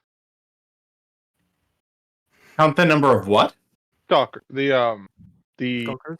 Oh, the Skulkers. skulkers. Oh, okay. So you're doing an agility roll to sneak around, or are you rolling a presence to try to just...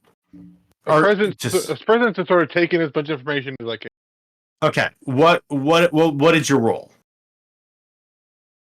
I rolled I previously rolled an actual 20.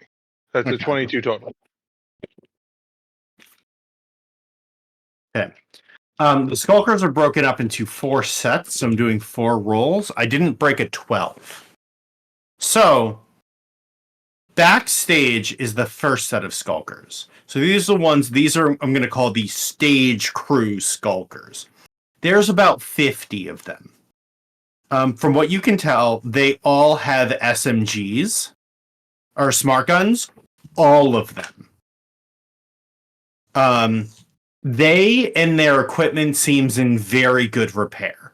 You would guess that they have repaired them in the last couple of hours.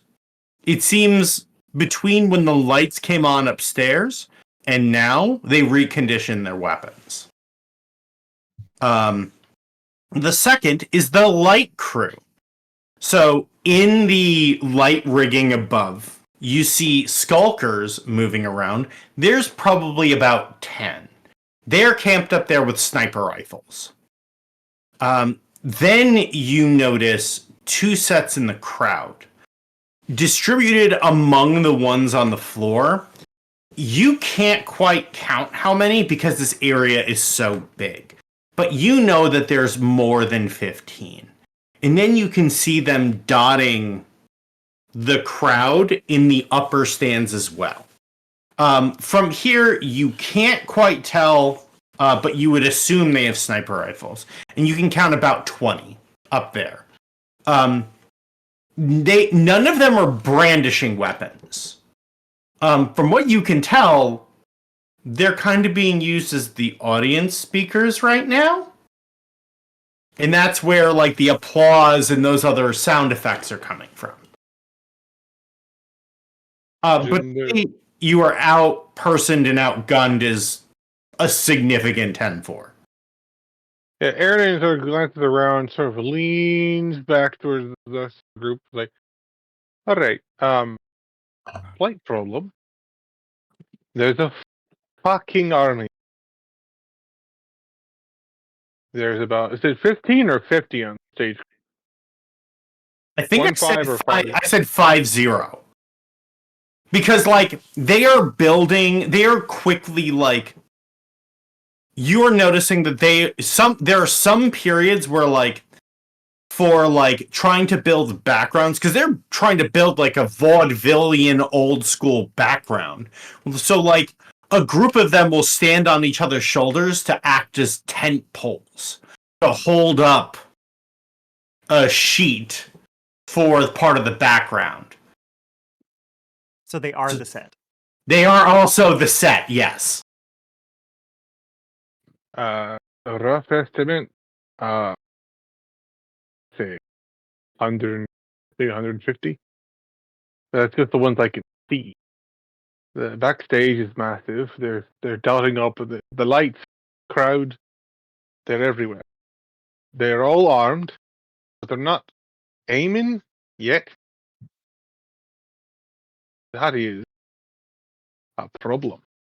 So we don't shoot our way out. But my main concern is what point, because I don't see, because I didn't look, I don't see any other ways off the stage except for out the stage. And that is also a problem. Because if he thinks we're trying to avoid his show, we're in the middle of a giant fire. We are the fish, and this is the barrel. So who's next? Mm-hmm. I don't know what order the rolls were in. I believe you're next because you had 2 and yeah. yeah. Yeah, I was looking for doors. So, Doors, exits, thin walls. definitely a presence check. You are going to get a bonus because you're using your goggles. So I would just roll that presence check as is. Okay. And then I get a -2 to the DR for presence checks. Yes, for all presence checks. That's a 13, so 14. Damn, that's actually a lot better. So I'm giving you a net +2 to this check because you're using the goggles, which eliminates the darkness. It eliminates a lot of the difficulties. You can use like the ultrasound and like some of the other things to like be able to like see through walls. There are a couple of ways out of here. None of them are easy.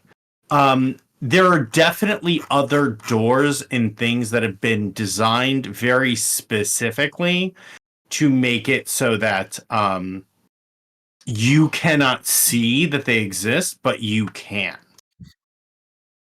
You can tell. So there's a number of doors that you believe you can exit out of, and there's a number of like walls you think that you can break through. With that check, you are unsure if any of them are alarmed, but you get the sense that with everything, like, you can tell that these skulkers are aware of you and actively avoiding contact with you. So they're trying to move around you and not get in your way. But you know they are aware of you. And so if you were going to, like, break a hole in the wall, they would be aware of that.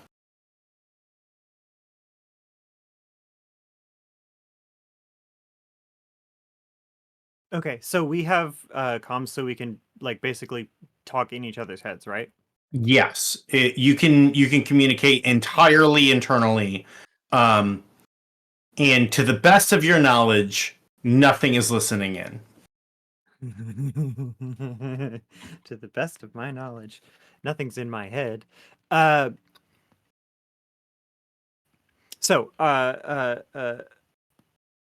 Mike's gonna looking around for these doors, finding these different doors. Gonna start like just as they're going. Found a door here.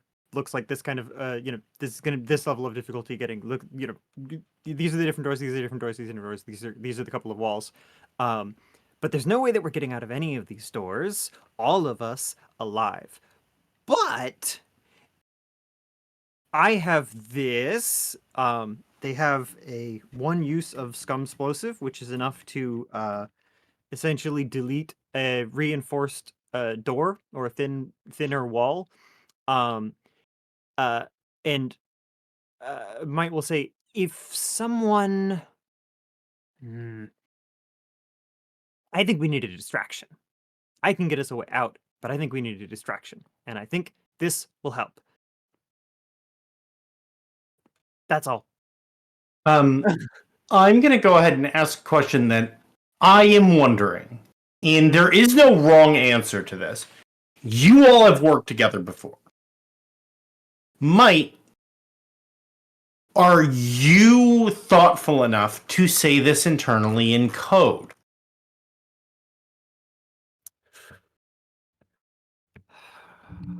I'm looking through my things here. I don't. I'm back. And again, there's no wrong answer here. Like, this isn't a trick.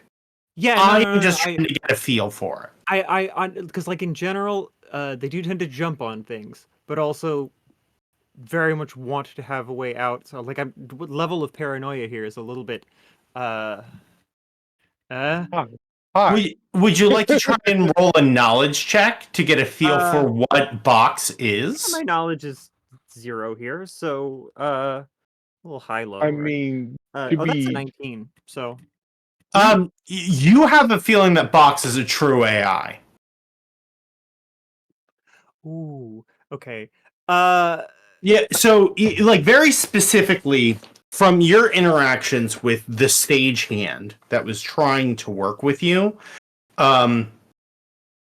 the way that she reacted in that she discussed Box's emotions as if they are emotions, and the way that Box communicated earlier, you've heard a lot of rumors about true AIs. You've never heard of anyone actually meeting one, but you are fairly certain. If you had to bet your life on one or the other, you would bet that Box is a true AI. I'd like to go ahead and say that digging into my backstory for a second, the way that I ended up with the block that I'm with now, the sec block, is that my previous block had all joined some sort of cult and just disappeared. And obviously, Mike doesn't actually know, but I'd like to say that there were rumors of true AI around that happening also, and so they are thoroughly bugging. Perhaps speaking enough in code that not all of the rest of the party even knows what they're like, not even necessarily a code that everybody here knows or that's recognizable. Deep into oh shit territory.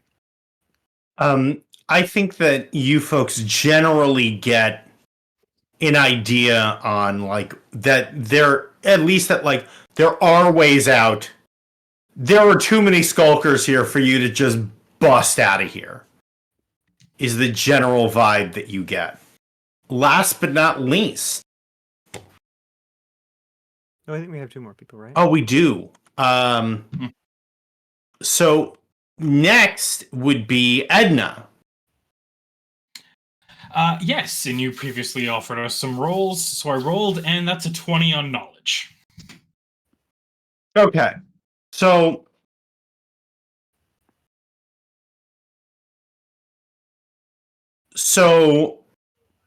you are looking at what's going on stage and how everything is being set up. And the thing about talent shows usually is one group goes first, that group does really well, the underdog goes, oh, we can't do it, and then pulls out something crazy. So you get the distinct feeling that if they go first, and they opt to go first, which is what is currently happening, they are being set up for a serious fall. Okay. And the fall is obviously going to have some very negative consequences, possibly some that I'm familiar with. Gotcha. I mean, it could be that you fail a challenge, you can only fail so many challenges. It could be you all get shot right then and there. You're unsure. But you do have the internal communication devices that you can use to warn them. Okay. I think we'll do that and sort of explain to everybody sort of in older, more sitcom-y terms, probably shows that they haven't all seen because I'm a little bit of a boomer. But sort of explain that if piecing together how this thing is acting with how lots of these things normally go, very, very bad vibes. I am going to, so obviously we have one other player backstage, and then I will let the players on stage react to that information as it happens. Last but not least, Hyacinth. What does she do? I'm invisible right now, which is great. It's in my favor. So do I see the dead bodies in the stand? So as you walk forward, you see a sea of dead bodies. It is like, so to give you an idea, this is probably double the size of Madison Square Garden down here. Okay. Can I sneak up to one of the dead bodies, please? Easily. Cool.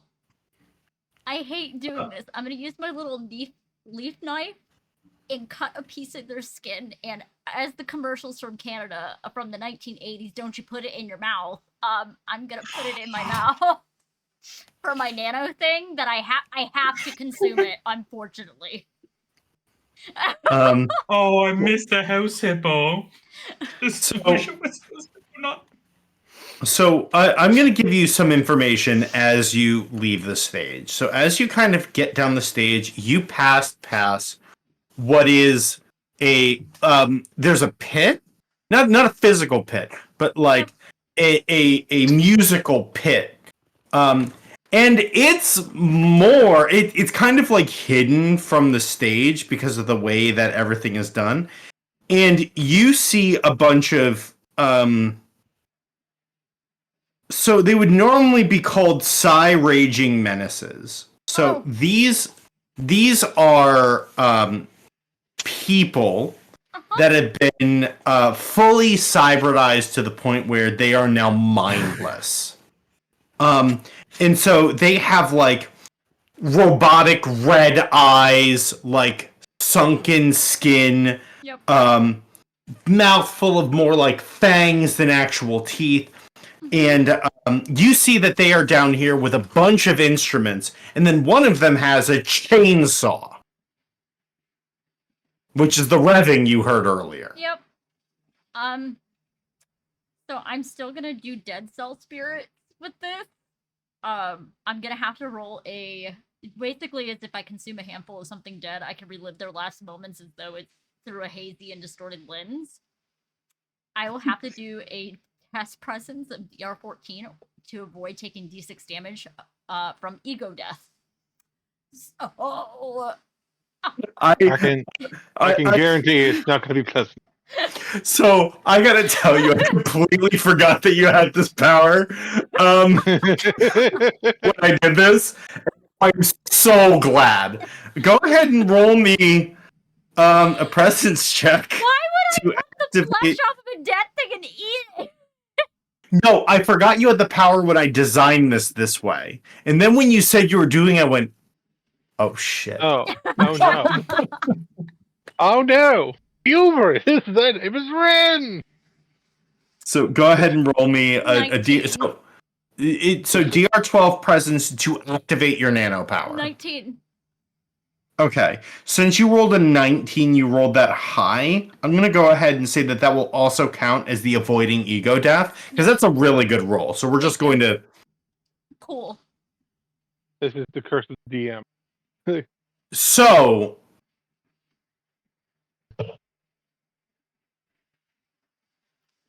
I assume it tastes awful, first of all. So, as you put it in your mouth and go to consume it, you are instantly transferred back. And this room looks radically different. Everything is super lively. It is a packed crowd in here. And you see that there is like people on stage and they're doing like a dance routine and they are celebrating. And then you hear someone run on stage and they said, we have to interrupt the show. The head of vaudeville entertainment and all of the other corps, we just heard word that they've all gone missing. And there's a whisper that runs through the crowd. And they said, we need everyone to go home. And then Box, in a very loud voice, who doesn't seem to have a full physical form, just a voice that fills the room, he says, no. And they're like, what do you mean no? And then you hear it before you see it. The stage crew bots all step up from the wings on stage. And they're shoulder to shoulder. And they go, the show must go on. You can't just stop the show. It must go on. And the person goes, no, can't. I'm going to go to the security room, and turns and starts walking stage left. And pulls out a key card and goes to pass one of the robots, and the robot just reaches out and puts their hand right through their chest.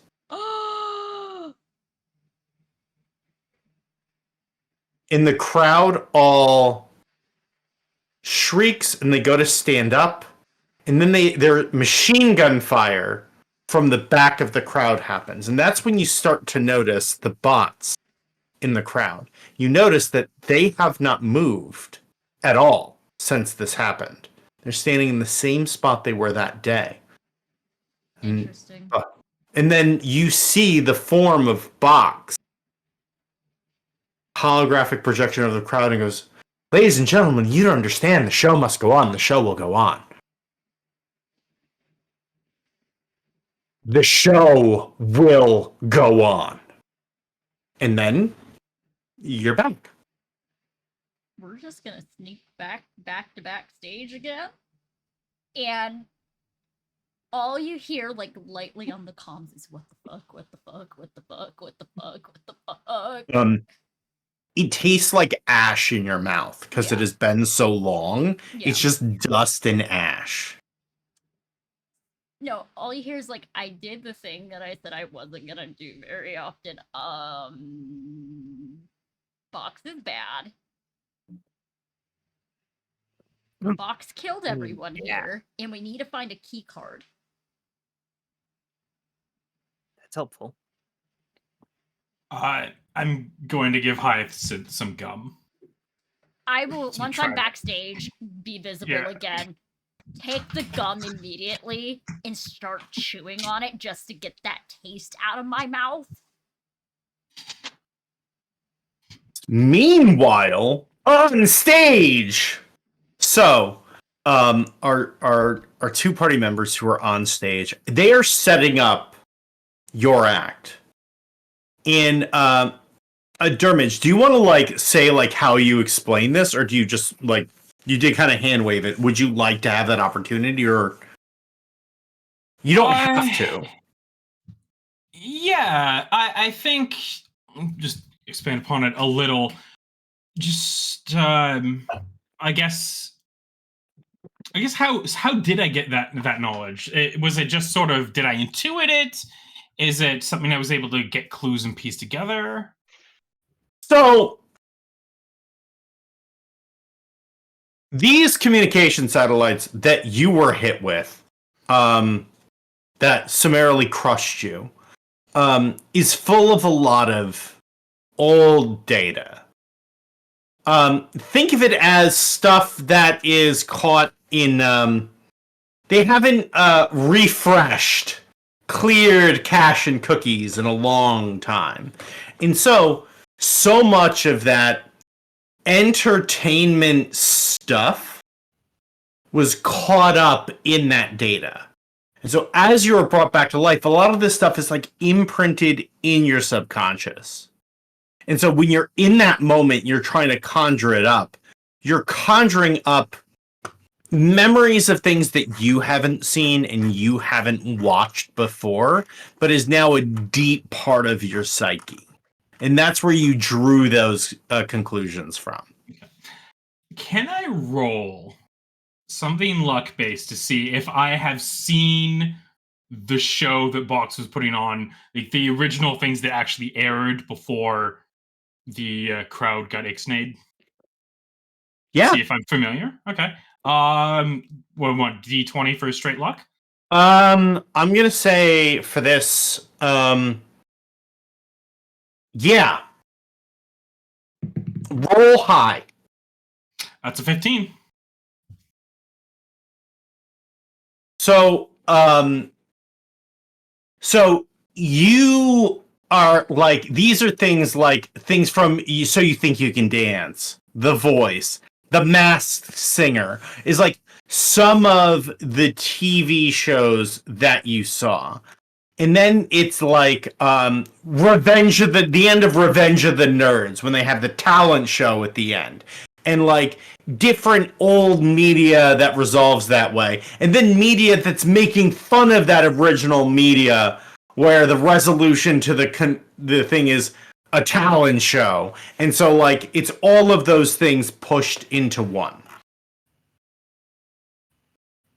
Okay, yeah, so I'll just sort of explain that I was able to piece it together and that I might actually maybe have recognized the set from one of the many pieces of media than for, but yeah, and then just sort of explain that just based on tropes and what seems to be going on, that the first talent show act does well, but they never win. Yeah, that is what is communicated to you both. Okay. I'm gonna say in the comms to Brett, shall we try to convince them that they have house advantage and should go first? Yeah. Yeah, I think that's a good idea. Okay. Do you want me to do it? You got it. I believe in you. 110. You go, I support. Just I beseech thee, almighty box. She like gets down on one knee and does it very dramatically. Box spins around and turns around and looks like a full King Lear outfit. Box, I do believe that you are more entertaining than we could ever be. However, we do implore you to let your talent go first because we have a plan and we would like to be able to nurture that plan to give you the best entertainment of your night.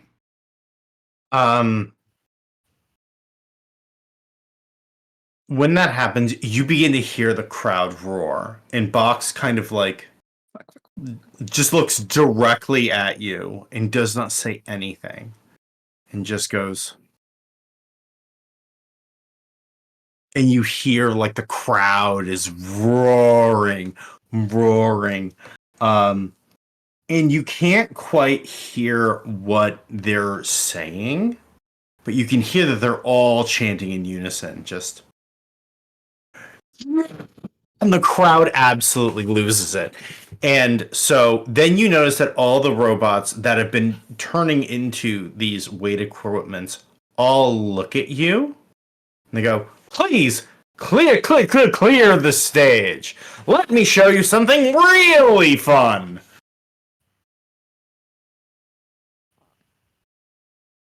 I head stage left.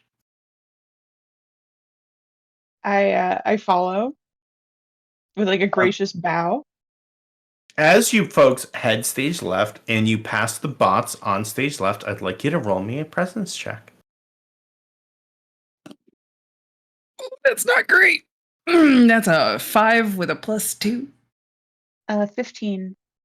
With a 15, you notice that one of the bots is wearing on a lanyard a key card. It's not it's around their neck. It's kind of like wrapped up in some of the like in its like robotic like ribs or something. It's clearly not being attended. Okay. Does it look like something that if I got far enough away, I could grapple hook it? You could certainly try. I'm just trying to think of a way to get it to Hyacinth. I will key up our internal comms and be like in code. So the gift you seek is on stage. On a stage hand. Good one.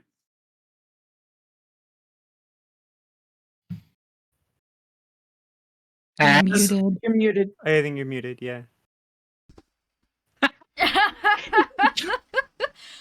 In code, she quickly responds, check to see if there's a hole in the chest. As that happens, you see the robots all stand on stage. And they're all standing in a line. And you hear, oh!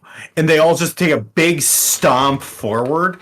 And then this like blasting EDM starts. And they all start breakdancing.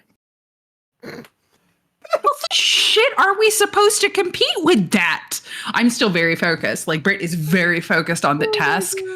not actually the important things. Like one of them does like a 900 front flip over the back of the robots and lands in like a Superman pose, and then two more do additional ones right next to them, and then the two of them start head spinning while the one in the middle is like doing like a like full like the windmill kick.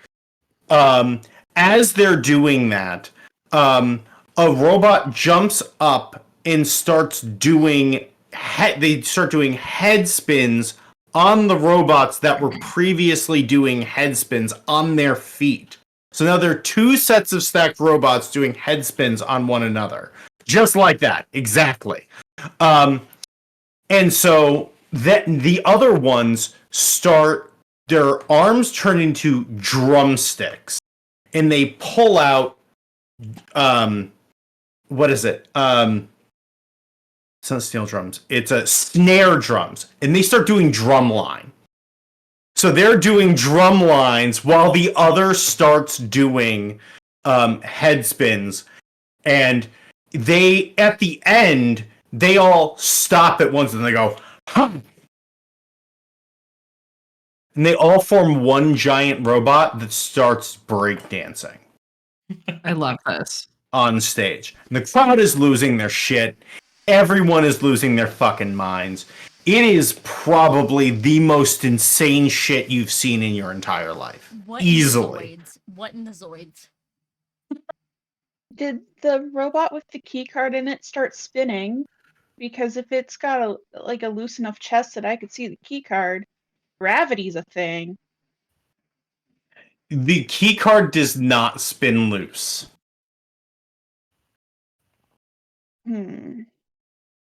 Is there a way for us to mess with the stage to screw them up? You can certainly try. What do you...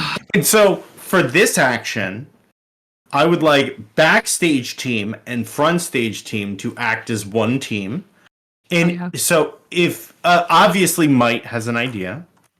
If other people have ideas, grenades. I'd like to go around to anyone that has ideas, and we will...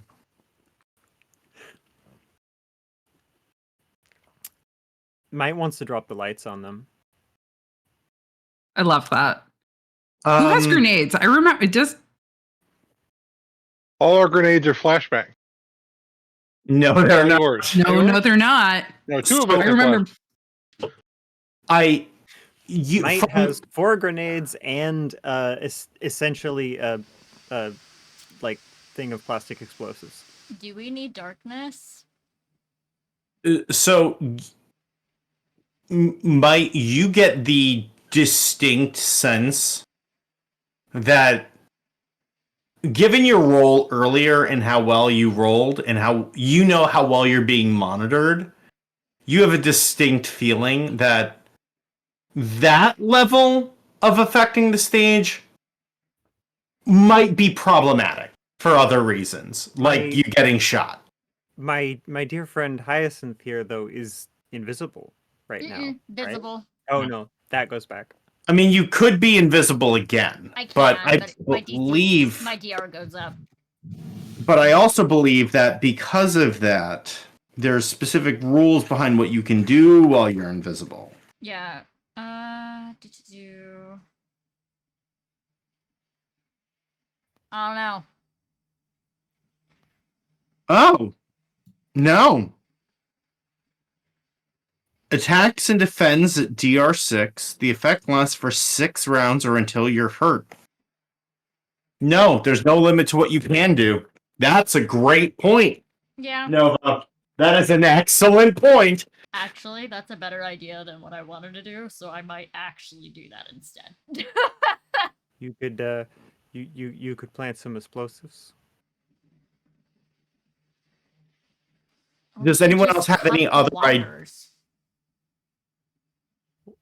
Cutting wires is a good idea. Making it dark isn't nearly as fun as dropping a lighting rig on them, but... Well, no, cutting the wires to the lights and actually... Would drop them. Yeah. Yeah. Oh, like for the flies. Does anyone have any other ideas they would like to pitch at this point, aside from just dropping the lights on the robots? I know Tosh and I had a plan, which was while I was being lifted, while Britt was being lifted in a strongman show of strength, Britt was gonna try to hack Box. Yeah, it was one of my questions. Something that we could generally see. Is Box coming out of like a device, or is he just being projected? Box is being projected. Projected. Yeah, But there's no obvious device currently doing that we can.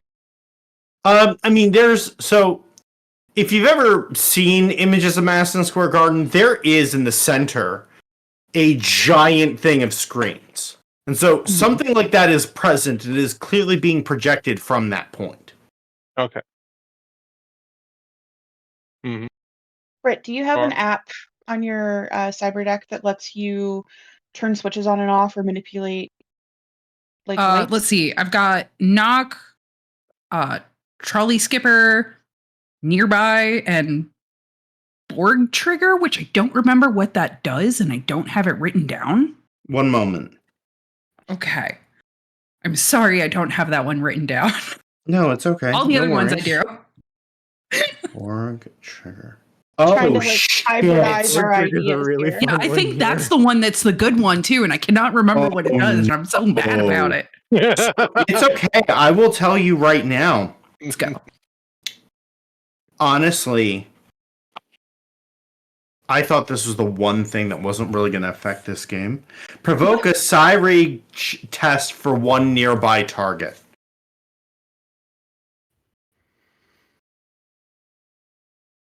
Yeah,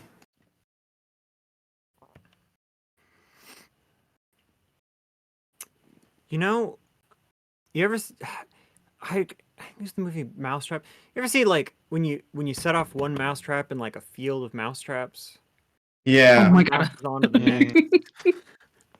Like for that, if I or May or Hyacinth use wouldn't be let's say a nanite power, but try and use our nanites or our glitches, because I think we rolled for max glitches. Could we utilize max glitches? Yes. Can we utilize our nanites to like enhance their hack deck to maybe extend the range, or to trigger a domino effect? I would allow. So it would not change the amount of targets that they would get with that ability. It would likely make. So with a glitch, you can. So let's talk about what glitches do. Let's get a reminder on what glitches do, because I think that's about to matter a lot. Let's also talk about what Psy-Rage does, because I think that's also about to matter a lot. So what a glitch, you can decide what of the following it does. Deal max damage. Reroll a die. Lower damage taken by D6. Neutralize a crit or fumble, or lower a DR test by -4 before rolling. So, a Psy-Rage, whoever is Psy-Raging gains D8 hit points, attacks random targets twice per round with the most effective weapon, attacks are DR10, defense is DR14, ends when battered, dead, or sedated.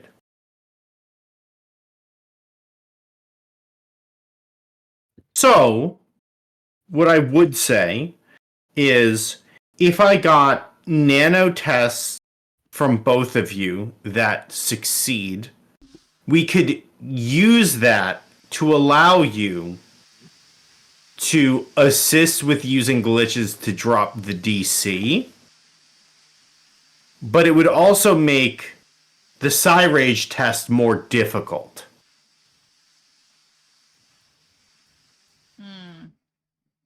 For it to succeed against.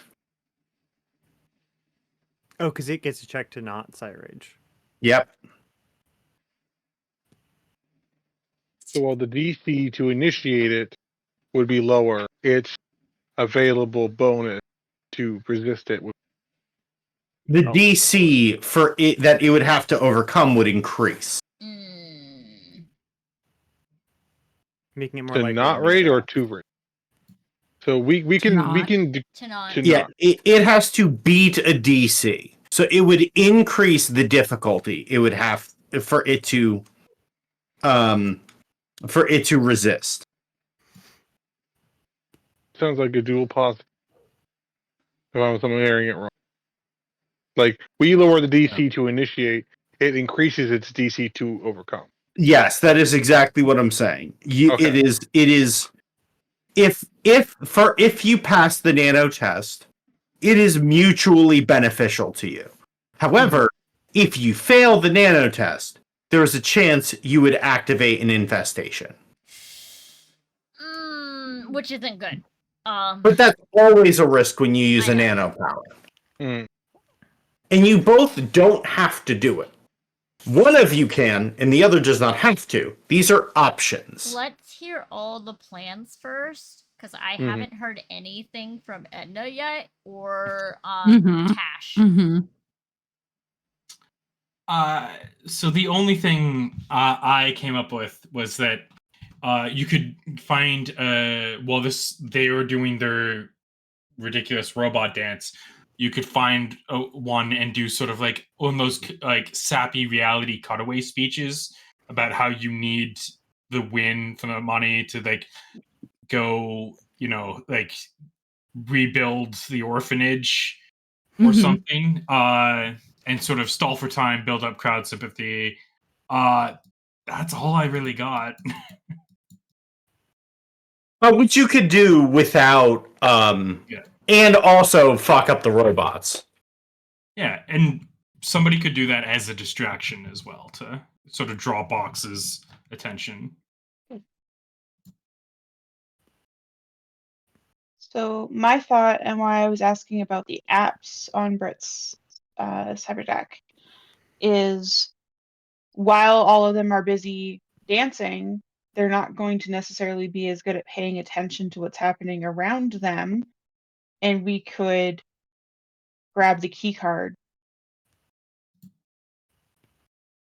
through a combination of an app or something to give us an advantage, like Trolley Skipper, which makes it harder to track a person. Unless you're being tracked by a true AI. Yeah. Right.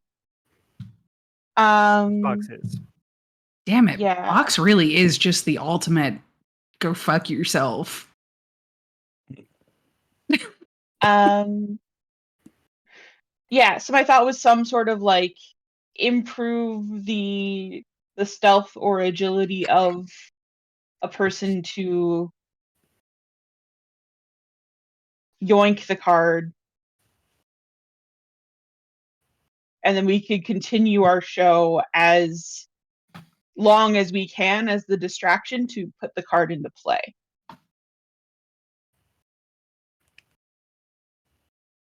Which is also why I was trying to figure out if we had a way to turn off the lights without physically manipulating the lights, because that again would give some like improvement to our like stealth basically. But again, with a true AI, it's a little more complicated because So it sounds like there's a couple of different thoughts and ideas that mesh really well together. And so I think the primary points are that we either that you folks want to distract the robots and those sorts of things so that you can get to the key card. Whether that robot is destroyed or not is really here nor there. You're fine either way. Now, that robot is currently in an amalgamation of other robots to make a giant breakdancing robot. So, the main ideas that have come up on how to solve that problem is try to activate a Psy-Rage test on a robot within those robots, so that robot starts killing the other robots. That's what I was thinking. Or destroying the light rig. Now, Why not both? those ideas do not have to be mutually exclusive. You can try one and then the other, or you could try both at the same time. Here's my thought. will less be likely blamed for a Psyrage than a light falling down. Especially with how glitchy these bots seem to be. Yes. The light Well, will be the a bot- last resort, I would feel like. The bots themselves kind of glitchy because they're going against their base program. They're being told to perform in ways they're not supposed to. Yes. Box is also malfunctioning. And in doing this, seems to be draining a lot of power. Because he occasionally stops, everything powers down, and he comes back up again. So there's also something wrong with power with he's taking power from other. It might be random. That might be why the hydroponics got out of control because the automated system keep it going, even if there's no people. Power, they were losing power from it, so the plants just went crazy. Brain. Jumping off that, I really like the Psyrage idea extra there because like somebody said, they're working against their programming. This provoking the Psyrage is essentially just nudging their what they would be doing, the thing that Box must be working against, sort of cranking that to 11. And even without the physical distraction of it, like probably there is a like mental workload distraction for the AI involved. Yeah. Okay. Okay. So let's do it. So we have thrown a few things out there. So my first thought is anyone with nano abilities, would you like to assist? I will Yeah. help my rival. Yes. Okay. So I need nano checks from both of you. Remember, you can use glitches to reroll, or you can use glitches to lower DC by 4. I'm fine. All right. Doing a nano check is It is simply a DR12 presence check. okay. Just let me know what you get, Bard. Question about the glitches. For the lowering the DR on a roll, do you have to do that before you roll the die? Yes, very specifically. Makes Okay, good, but sense. I wanted to clarify. That is with 16. Okay. I haven't seen this number in a very, very long time. A natural 20. Oh. Nice. So with a Yeah. 21. Nice. Okay. So, I now, what did you say, Bard? had a flavoring for like him like using the nano on the pad, and that it because it's like liquid metal, it forms like a pair of cat ears on the pad. Just for thematicism. Excellent. It's range extenders.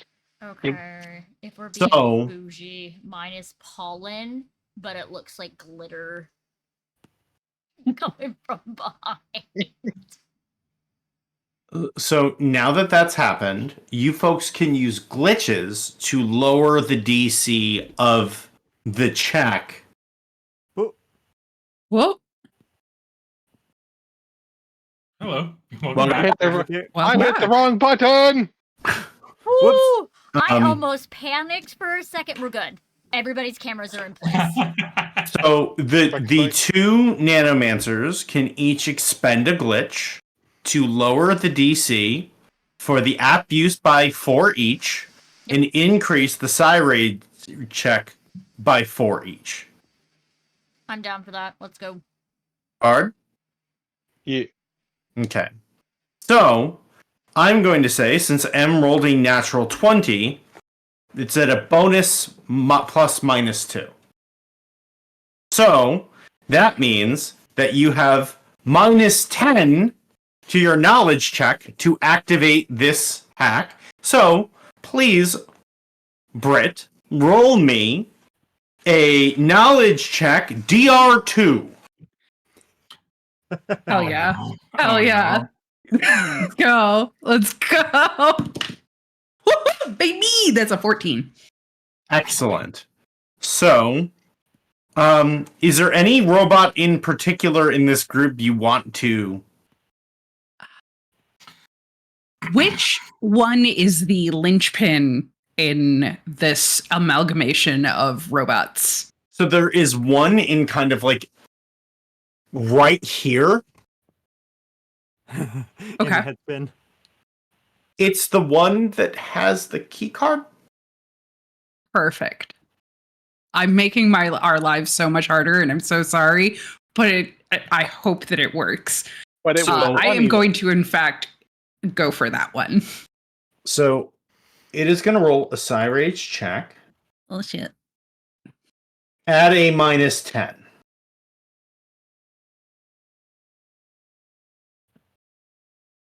Oh no. Well, I would have easily passed that. It was I rolled a 17. So it is now a 7, so it fails. Yes. So you see, because these things are literally just sleek black. Even their eyes are just like you could only really see them as they were moving past you. They are just little white dots. And you see that those go red. And then you see like all of the like cords and things like that just all light up red. And yeah, so yeah, these things have the ability called Relentless Hunter. Will tirelessly hunt its target until it's completed its assignment until its utter annihilation. So its head spinning, and you see this one, its hands release, but that doesn't break the whole chain. It pulls its arm blades out, and it spins, and it cuts the form's head clean off, killing the two robots behind it, which forces all the other robots to just collapse in a giant pile. And this thing just starts tearing from the middle of this pile out. And Box goes, "Oh, no. That won't do it all." And then you hear all of the weapons cock all at once. And a cavalcade of fire. As you hear sniper rounds from the rafters above and from the far ends. And then you actually start to see the number of them that Bard was talking about as these flashes of white light, as gunfire lays into these robots on stage. Until it is just a pile of dead robots. Oh. Oh, that wasn't necessarily expected now, was it, folks? But let's give it a hand for them. And the audience claps. And then you see, like, the robots come down from the floor up on stage. They form one giant robot with a push broom and pushes all the robot corpses into the freight elevator. Oh It fills the freight elevator, and then they kind of, like, hit...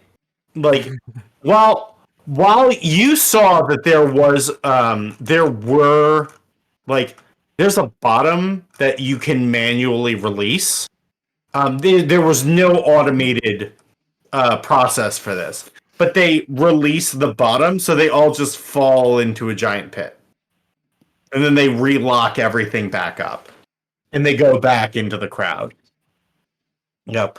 All right. Well, that was going very well, so I think that there's definitely some merit to some points there, but let's see what they can do. And the robots that are left, like, they pull all the weights and all this stuff, and it looks like there's the little bases for you to stand on, and like the big round weights for you to lift of different weights and triangle weights and all this stuff. Okay. Whew. You ready? On the comms, and you're like, all right, that cleared some. Is it This is by- up to you while we keep him distracted. Does Um, anyone spy the key? Did the keycard just go into the pit? It didn't. So they were like moving the robots, but you can tell that like anything that was not clearly a part of the robot was separated out. So like there's like a pile of guns. And the key card is among them. And like there are like some robots who are like breaking down the guns into parts and they're separating all of it out. And they seem to be ignoring the key card.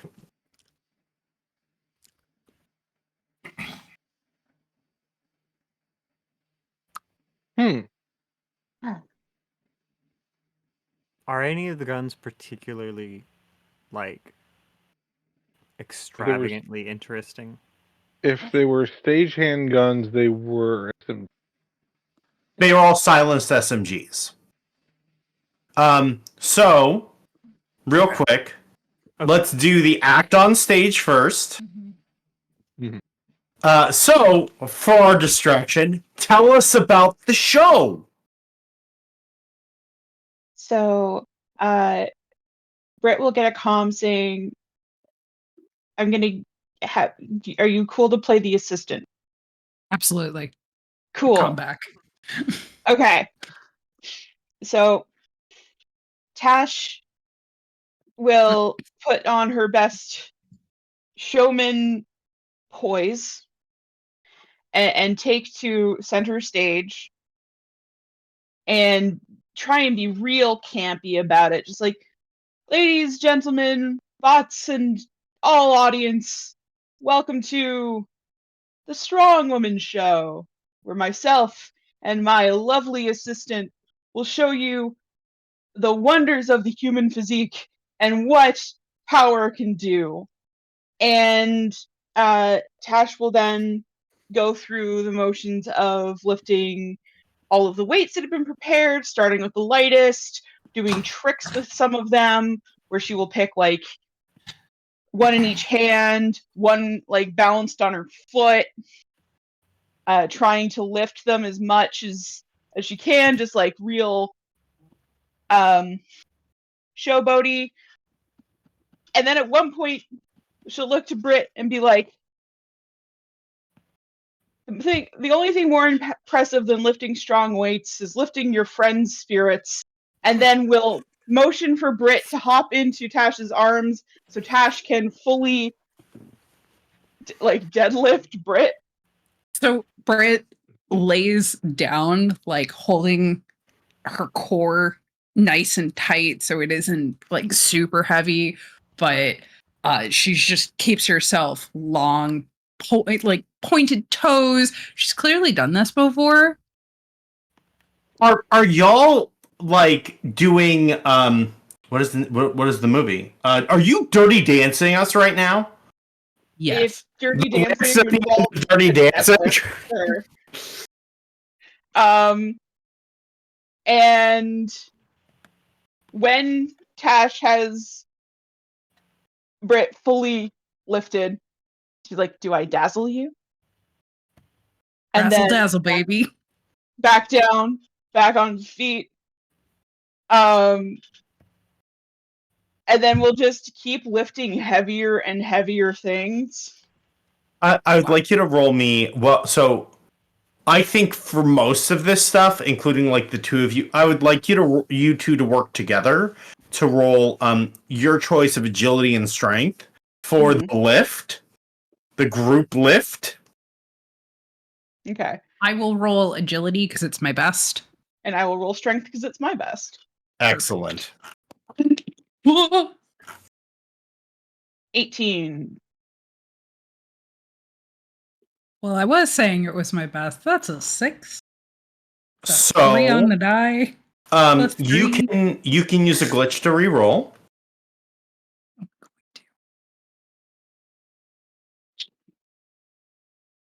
I shouldn't have done that.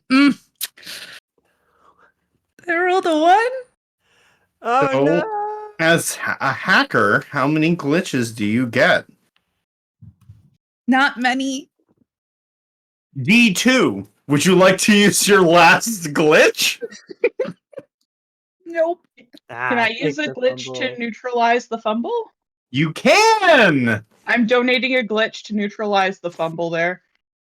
Okay, so you neutralize the fumble, and with the 18, it is no one gets dropped. Which I think is the best we can hope for given the circumstances. Yay! And with the 18, like, the rest of the lifting goes very well. The crowd is, like, oohing and eyeing, but, like, you can tell that, like, Box didn't necessarily have the right audio for it. So, like, the oohs and ahs sound odd, like, obviously voice changed from Box's voice. Look, it's trying. While that happens, most of the guns are being broken down by robots into like parts, not like being torn apart, but like basically being deconstructed for parts for the other weapons. Would like obviously some of y'all are thinking about stealing stuff. So what do you want to do, backstage team? I think that we need to grab the key card. Obviously. You said the guns here are just SMGs, so that's not like anything especially fancy. So let me Mine is before a bit of a klepto. before I answer that, let me actually look at the stats here. You couldn't tell. Sticky fingers. Well, slippery fingers, but That's why he brings you. You find like we get to the end. We get to the end of the job, and you be like, oh, "Hey, I found this stuff. Find that." what? How did you? When and where did you put that? You like find stuff you slipped in his like jacket. Like, Yeah, that was. I couldn't carry all of that, so I put some stuff in your bag. is this a rubber duck? So Old world relic. I mean, they have silencers, is the only real difference. So if you were to take two of them, you would. I mean, actually, so these aren't small SMGs. These are full sized. So if we use two of them, you would actually be doing more damage than if you're using the two small SMGs. They do D6 instead of these. Two small SMGs do D6 damage. Each of these SMGs do D4 damage. So Instead of doing 1D6A, you'd be doing 2D4A, which is net much better damage. yeah.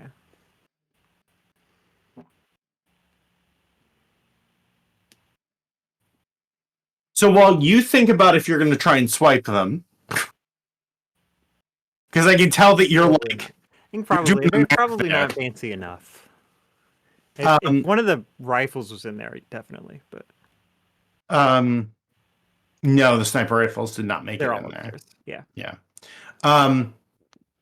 Who grabs the key card? It is currently completely unattended. All right. Hey, I'm gonna do it the most secure way, so I know I don't get caught. Camouflage, bug mode. Let's go. All right, activate that thing. Yep.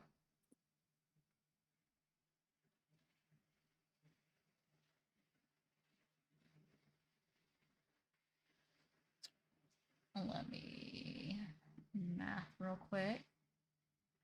That'll be a 14. All right, it activates. So now roll d6 for number of rounds. It is active for. Won't 3. become relevant. All right. I would say that that's enough for you to get the key card. Cool. And head stage left. Yep. So Mike, while you were looking over there, you did find a door that was key card activated.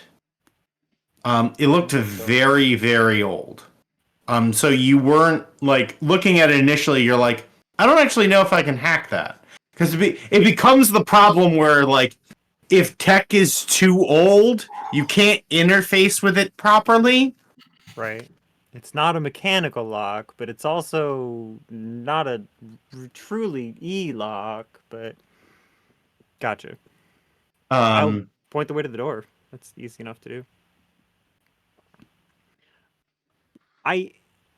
If Might's not going to swipe guns, I think that they want to open more doors. Okay. There are Just to open them. There are 3 more doors down here. They're all locked. But you can fix that. Yeah. That is not a problem for my. If any of them are mechanical locks, especially, definitely. These are all mechanical locks. Cool. How many of them can I fuck with while the keycard and stuff is happening? I'll say 2. Okay. I'll say maximum of 2. Depends on how well you roll. Okay. Because like if it takes you a couple of tries to open one door, right? That makes sense. Sure. So that's a test DR10 minus 2 for the thing. Okay. So this should be DR8. And just fun little flavor here. Might walks over to the door, and they don't actually carry mechanical lockpicks. They extend out of their fingers. Just, all these little wires just extend out of the end of their little like antennae like wires extend out of their fingers and scoot on into that lock. Unnecessary cyberware. Entirely necessary cyberware. Entirely necessary.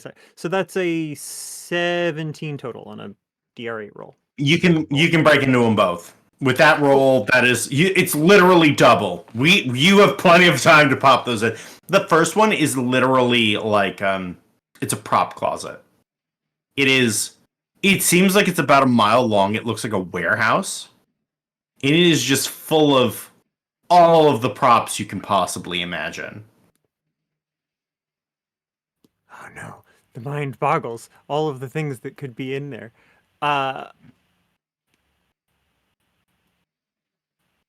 Can I like roll a presence for anything that looks particularly useful? Because I am not braining what could be useful out of here. Roll 3 presence checks. Sure.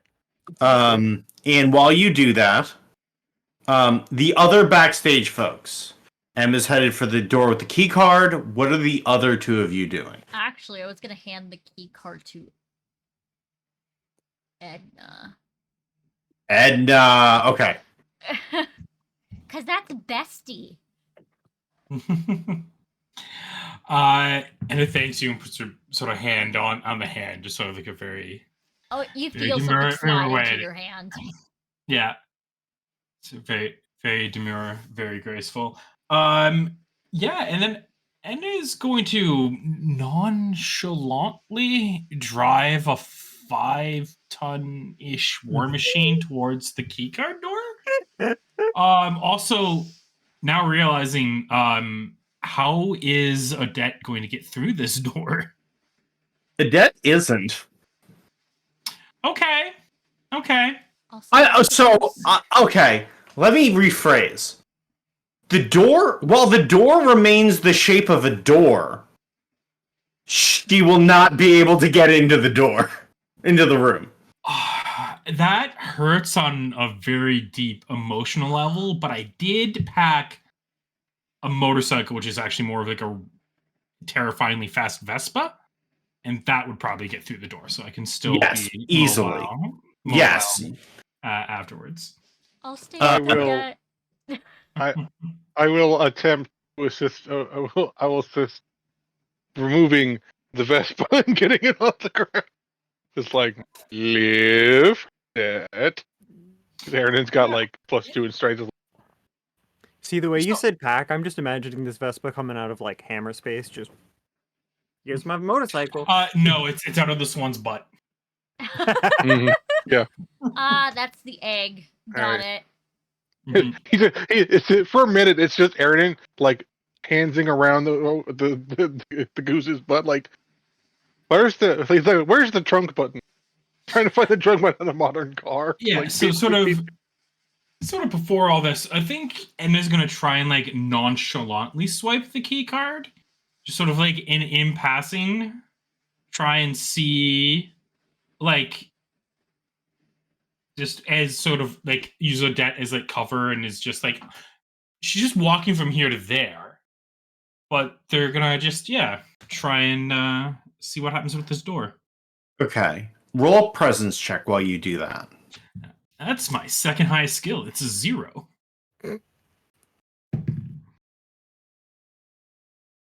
That is a natural 1. We're glitching. We're glitching. Hi, I would like. Oh, okay, thank God. Okay. That's an 18. That was a Okay. good glitch. That was a very good glitch. my initial reaction to we are glitching was you were like we were having a problem. So this whole time, the stagehand has been driving around and like working with the robots, making sure everything's going okay, and has been watching you folks quietly, but has not been like interjecting herself. You see that when you pass the key card, you look up and she looks very sad, but relieved. I would like to approach her. She drives away. She, like, the moment you make eye contact and you go to her, she grabs one of the robots and goes, no, you missed that. And very specifically is like taking the stagehand robots that are around and making them do busy work. I watch her go with sadness and longing in my eyes. Aaron will watch it and he'll talk through the interconnection. She can't help us outright. Better than what she's been here. Ready for make for the door, sound on. As you folks swipe in and head inside, this room has clearly not been opened for, I mean, you know exactly how long. It's a server room. And in here are racks and racks and racks and racks of servers and a single terminal with a flashing white cursor.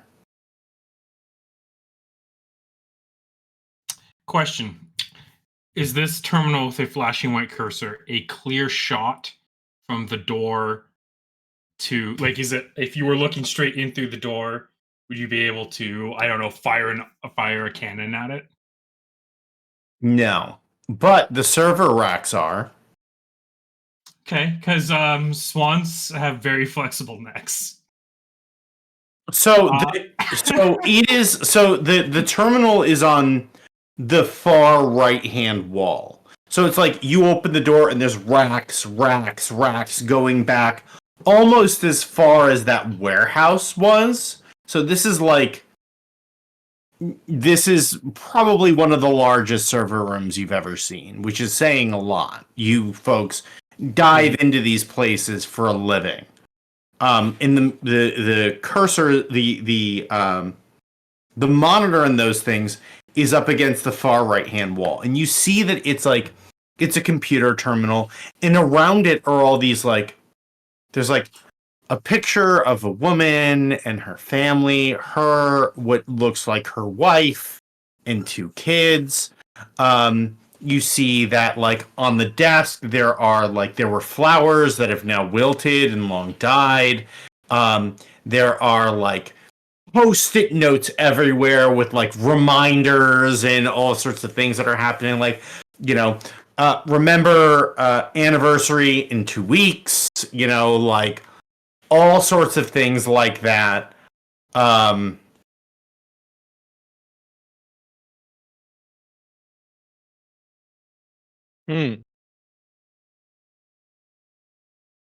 Is there on the anniversary 2 weeks? Like, is there a calendar nearby that might have like the exact date this place was last? There is one of those counters that you rip the pages off. Hmm. And you notice that this is probably it is June 5th, about 80, 90 years ago-ish. I would like to test a specific piece of knowledge. I want to know if we destroy Box, will the stagehands still remain?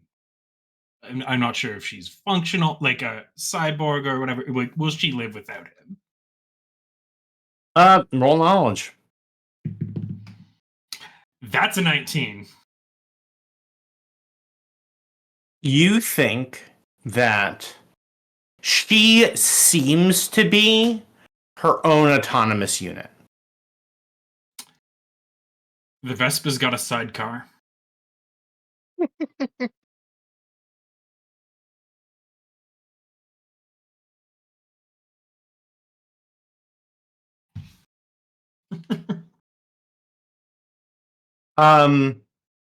So the show ends.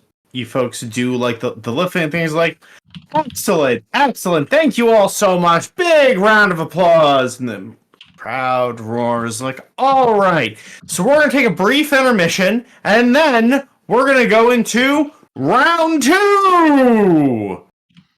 And the curtains close. And you hear the stagehand go, all right, everyone, take 10. And we need everyone back here for the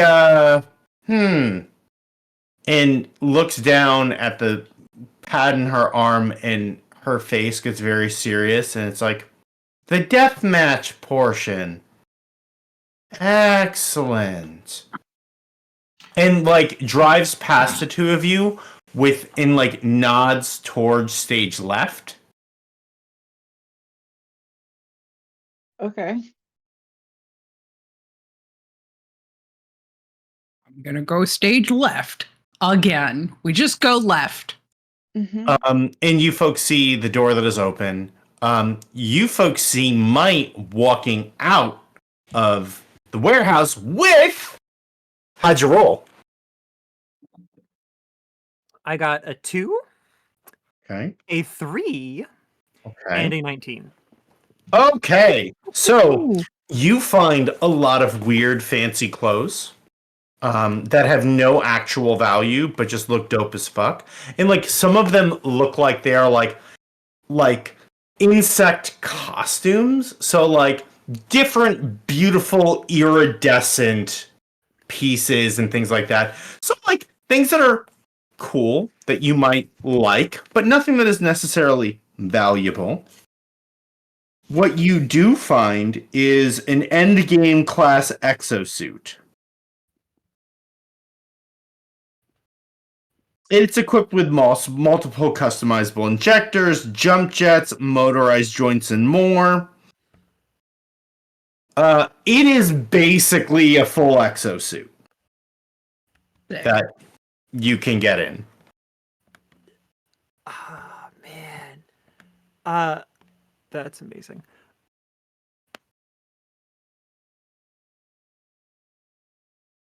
I think so. I was looking at that. That's like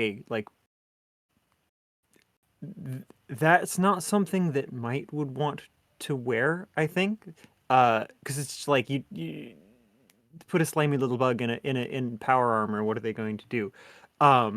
but they are absolutely going to drag it out. Because this is, worth more money than that they've seen from any one haul probably ever. And see if they can get someone else to carry it, because they can't. So you can drive it without fully closing it up. Because for maintenance, right? If someone needs to drive it into a maintenance pod or somewhere, they're not gonna fully suit up and drive the fucking thing. They're gonna jump in it, use the controls, and fucking drive it. So you're able to drive it through the doors out. So you see Might driving out in a full fucking endgame class exosuit. Just imagining, like the Tony Stark armor, basically, except that the top half of the body just split up, like if you were wearing a jumpsuit, you might unzip it and pull the top just open. That's exactly the vibe. It's hard to see because of the mask and everything, but Mike's worked enough with Aaron to know when he sees this thing, you can see the eyes sparkling, just oh. He's I got you something. This is like heart eyes, just And so, to be clear, you found that in a workshop in the back where they were clearly trying to design stage props that looked exactly like it. Sure, right. This is the model. How do we make something look like an exosuit? Yeah. I dig it. Well, if this goes wrong, that will be handy. all right. So he talks through the comm link. So me and Edna are in this control room. There's a same console in here as there was out there. I'm not touching it this time. And there's a server room. And there's a server room the size of a fucking city block. So, do you folks all go inside? Ooh, against my better judgment, yes. All right. So, as you go inside, you see this. This is clearly what it is. So you see the computer, you see the servers, you see the cursor line. Do you want to walk through your apps and see if there's anything that might be helpful here? I don't remember what you have. The only one that I can really think that might be helpful.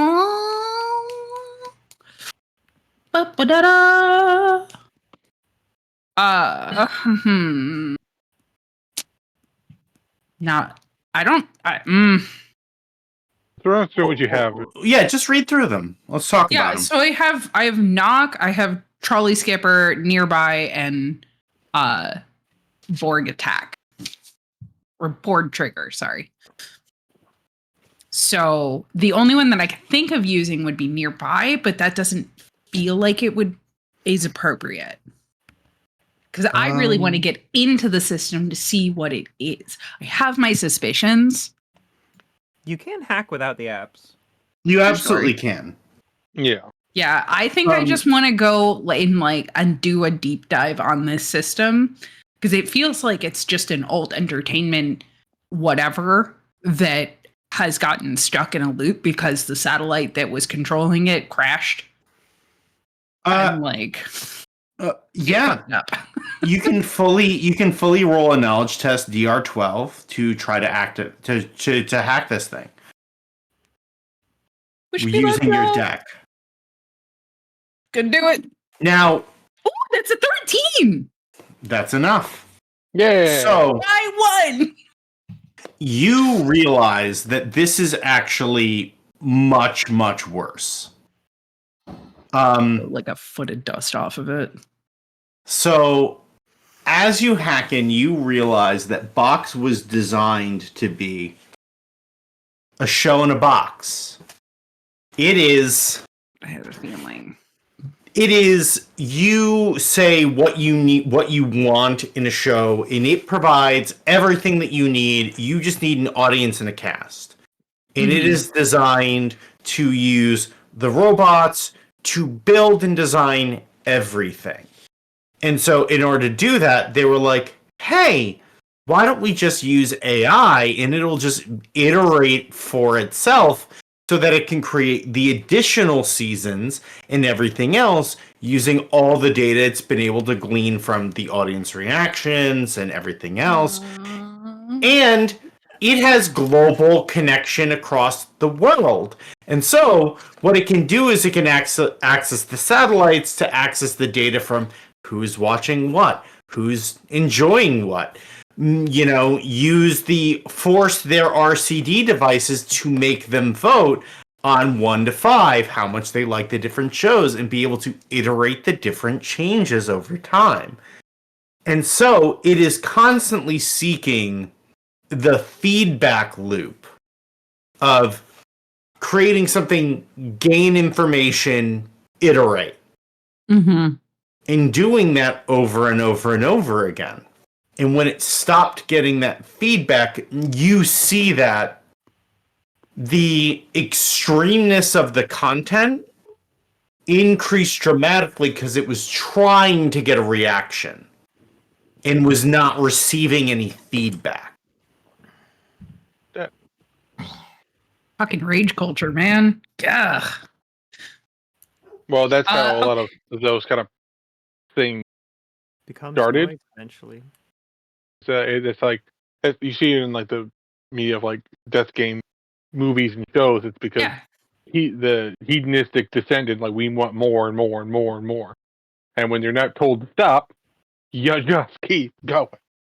And you get this distinct feeling that, because there's notes in here from Adeline Winters, who was the head of programming, who did not necessarily like the idea and didn't necessarily believe in the idea, but didn't really have a choice in the matter.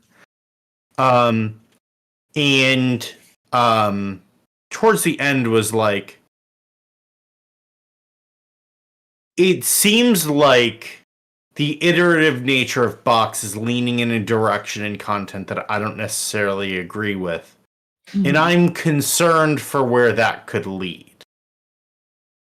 And that was from the same day as is on the calendar. Oh, that's... Is it safe to assume that Adeline Winter is the bot that's on the not segue? People seem to have that inkling. Okay. There's nothing here that directly connects the two. Okay. But it does feel right. Yeah. Gonna. So Britt begins to relay all the information in its entirety. Feels like it's important for nothing to be left out. So a lot of it is a little bit of like an autistic ramble, like, oh, and then there was this and this and this. By the end, you hear her voice echo through, all right, need everyone back in 5. Fuck. And all the robots in this like eerie growling turn, you just hear, I've heard. You don't like that. Can I do a knowledge check to see what the physicality of the servers? Basically, if we destroy these servers, what would happen? So I think from the hacking check, you already know. Okay. So these servers are not just Box. These servers also control the communications platform that you need to turn on. The hot switch to go from satellite communication to not is a manual one that needs to be handled by hand and is here. Does it say where? Oh, you can see it from where you're sitting. It's right down there at the end. You can just flip a switch and it cuts over. However, Problem, if you flip that switch while Box is active, then Box will then have access to that. and then he'll spread through the land. Yeah, but maybe he'll calm down. Mhm. I know, it There's- was wishful thinking. There's a certain point of madness where it all starts to make sense. And I think he's far beyond that. Like I said, wishful thinking. Okay. What if we just blow him up? Well, the essential console, the big thing that is where he's projected from, might not be his core. This is the control center for both those systems. If we can find a way to turn him off out and without destroying the communication, that's the ideal. You think you can see ways of doing that effectively in the system. Mm-hmm. I would like to look for. This is a long shot because I also don't know what shape it's going to be in. A physical, like, there are notes in the system. Can you, the Brett, in the notes, can you find a commands? If this is going off analog commands, like the ones at the console upstairs, she might have a command list for bot in the system. Okay. I love this plan. We still need to figure out who's going to go on stage too, and it's not going to be me. I feel like a limp noodle. I'll go. Well, it's the deathmatch round. Deathmatch? It's deathmatch. Okay. As long as they can't see me, I'm fine. We do have an exosuit. Yeah, we do. Might find an exosuit. I can put on the exosuit and then I can just make a pollen cloud and they're Well- not gonna see me and it's gonna be fine.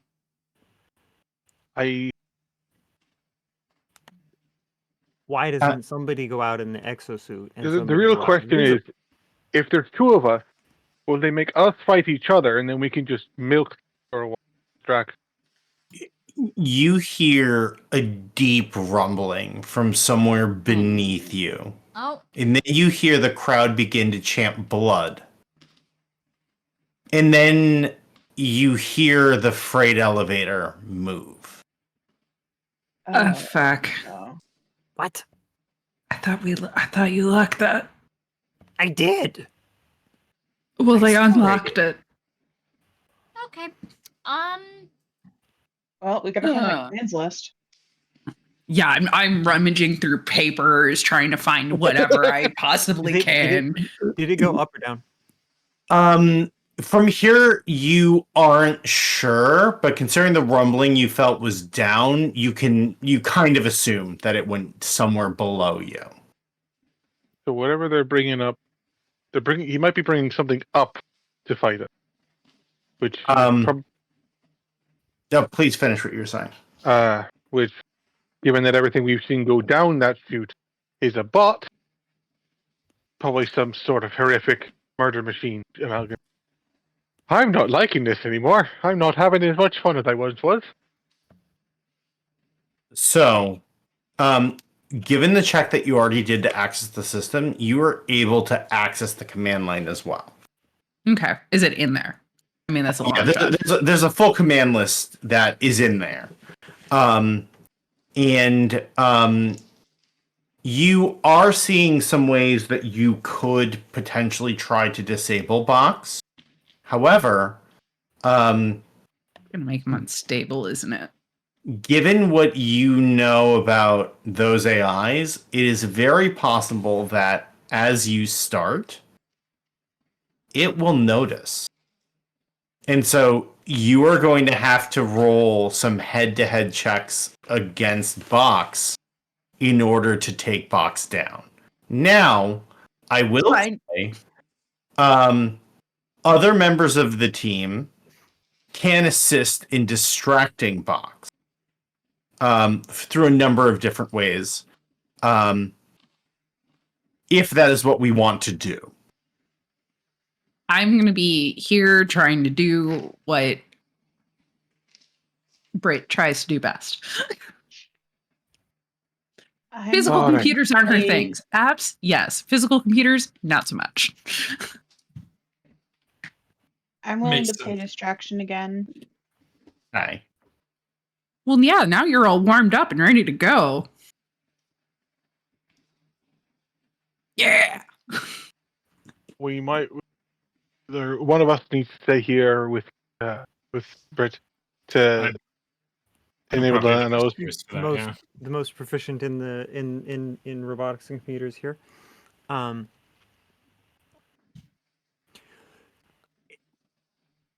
Is there a way that I can get an idea of what's under the stage? It's going deep. Right. No, I mean like beneath the floor of the stage itself. Oh, you mean like directly under it? Directly under it. Like, is there nothing directly under it? Is it just the floor is way beneath it's directly? Is there a way that I can like put the ultrasound or What do you want? What are you trying to? What are you thinking? I want to know what happens if I drop something through the stage. There Like is if it's a big hole.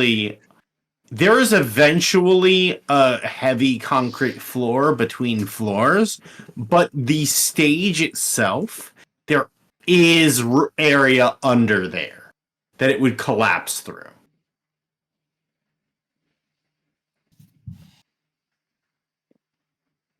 Okay, so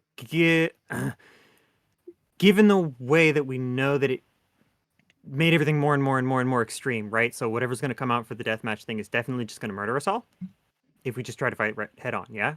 Probably. Aye. So you need to be able to put on a show, I guess. I'm gonna crawl down there, and I've got a bunch of acid and my scum explosives, and I'm gonna make a spot, and then I need you guys to get it, whatever the hell it is, to that spot. Because I'm pretty sure that I can put a big hole in the stage. Okay. So yeah, you can get under there. If anyone can get under there, it's you. So why don't you talk about how you get into tight spaces? Absolutely. So, failing to find any like vents or anything here, Might is going to take out a little set of tools and near like an edge or a wall, to undo a couple of screws in a panel or something, and lift it enough, maybe 6 inches up, out from the rest of what's going on. And as they're doing this, their entire body gets just this ridiculous, glistening, sparkly shine all over it as it becomes completely coated in super loop. Now, a brief description of what Super Lube does. Super Lube is a mechanical lubricant, and the goal of it is to bring the coefficient of friction as close to zero as is possible in physics. So basically creates a almost frictionless surface. And so then they're just going to put their hands between, in the little gap that they made, and since there's no friction, just push outward and kind of just ooze through the hole, just like ribs collapse, skull plates collapse, shoulders collapse, just with what can only be described as a smooth schlorp. You are now beneath the stage. Never get used to that. Yeah. Okay. And so yeah, they're gonna they've got oh, that's the other thing. They have a sort of scorpion tail grappling crossbow that might help them navigate underneath there. that they usually keep tucked up under their backpack, but just kind of like spider around underneath there and using their dose of pulverized acid, try to weaken a part of the stage and then set up the scum explosive to be ready to detonate. So you're setting that up, and you see like there were some people down here, and like there are like people like that are like in one far corner. They have like marked like how many days they were down there, like waiting for help. Oh my god. Holy shit, there are people alive! Oh no, they are not alive. Oh, okay. They are deeply dead, but they were under here. Their bodies are still under here. Okay. There's like writing and stuff. There clearly were like they played tic-tac-toe like a million times. Like anything to pass the time. Down here. Interesting. So you set all that up. You absolutely do. You have the items. You have everything you need. You got down here. I'm not even going to take a check for that. This is the cool thing that you did. What else do people want to try and set up for this thing? So I would volunteer to get in the exosuit.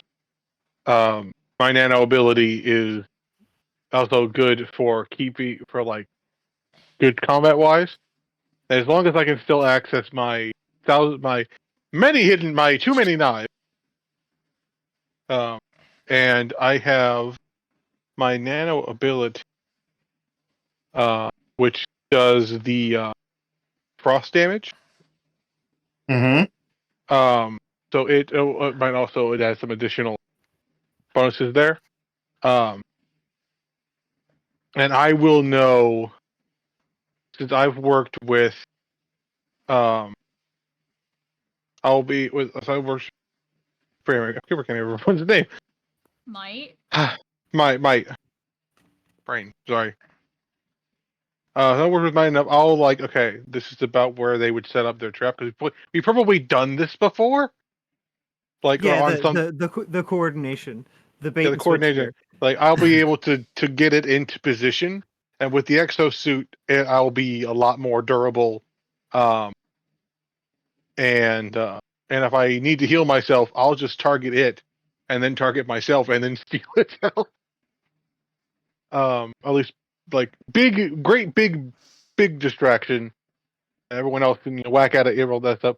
Ahead and I will cover the hallway with the hallway to the server room, because you got the big cannon that we can park in front of the server room, so that they can't get into it easily, and maybe fire the thing in the back. But yeah, I'll get in the exosuit and stab it with my. Excellent. I don't know how effective that'll be, but All right. Who's next? I am just reaction based if needed emergency backup. Okay. I have set up the Vespa outside of the server room and attached the sidecar. Then I go in with Brit. Cool. Okay. Last but not least, Mara. I've got my goddamn flail. I've got my grappling hook, crossbow, and if this thing happens to be fleshy, I've got fangs. Excellent. You begin you hear the elevator begin to come up to level. You hear the crowd chanting, "Mac, Mac, Mac, Mac." Oh, no. And that chant sends a chill down your spine as the elevator opens and you see the awe-inspiring pinnacle of mankind's murderous ingenuity. A bipedal construct of war, death's personification in steel. It is a perhaps 15-foot tall bipedal mech with multi-rockets mounted on each shoulder. Another rocket pod on each shoulder here. Each arm is an what are called Marauder autocannons. In it walks onto stage, and you see like it is covered in the vaporwave lights of vaudeville, of vaudeville entertainment. And as it comes out, Bach says, "And here it is!" And it walks right out into center stage. Says, "Well, our contestants are held up somewhere, and our mech is gonna find them and eliminate them. As always, we will give them a chance.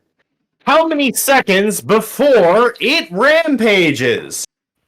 Excellent. 6, 5, 4. Tash is gonna look at No. Aaron and just be like, "See this? This is the skin of a killer, Aaron. Let's go." Aaron only takes half a second to go, "What is my fucking knife?" and jumps into the exosuit, locking in. So, we are going to go in order of probably most. So, I'm going to pick in order. We're going to do combat stuff and then hacking stuff. So, the mech walks out. I'm going to say the moment Bach says, "Excellent, 6," and then says 5, that's when everyone realizes, oh, fuck. And that is when your actions happen, since you have been prepping them. So, my question is, since the two people who are planning on doing, there are 3 people that plan on initial engagement. So I would guess that Aaronin and Tash would go first and make determinations on what they're going to do, followed by Might. Does that sound correct to everyone? Mm-hmm. Okay. So Tash and Aaronin, go. He's in the suit, and he is going to make his way back out onto the stage. And as he sits, adjusts his the exosuit's gauntlets to allow for his knives to be flicked. He's also looking on the ground to sort of estimate where the spot is. Might, would you have put it around center stage, you think? I guess since we were making this plan beforehand, they probably would have just marked an X with their hand goo. They have the hand goo. So I would guess that you marked that in the mech. But center stage sounds about right. Yeah, so the mech walked right over to it because it's blocking. Right? Mm. So in blocking, you go and you stand on your X, so it probably read that with its visor and assumed that was its mark.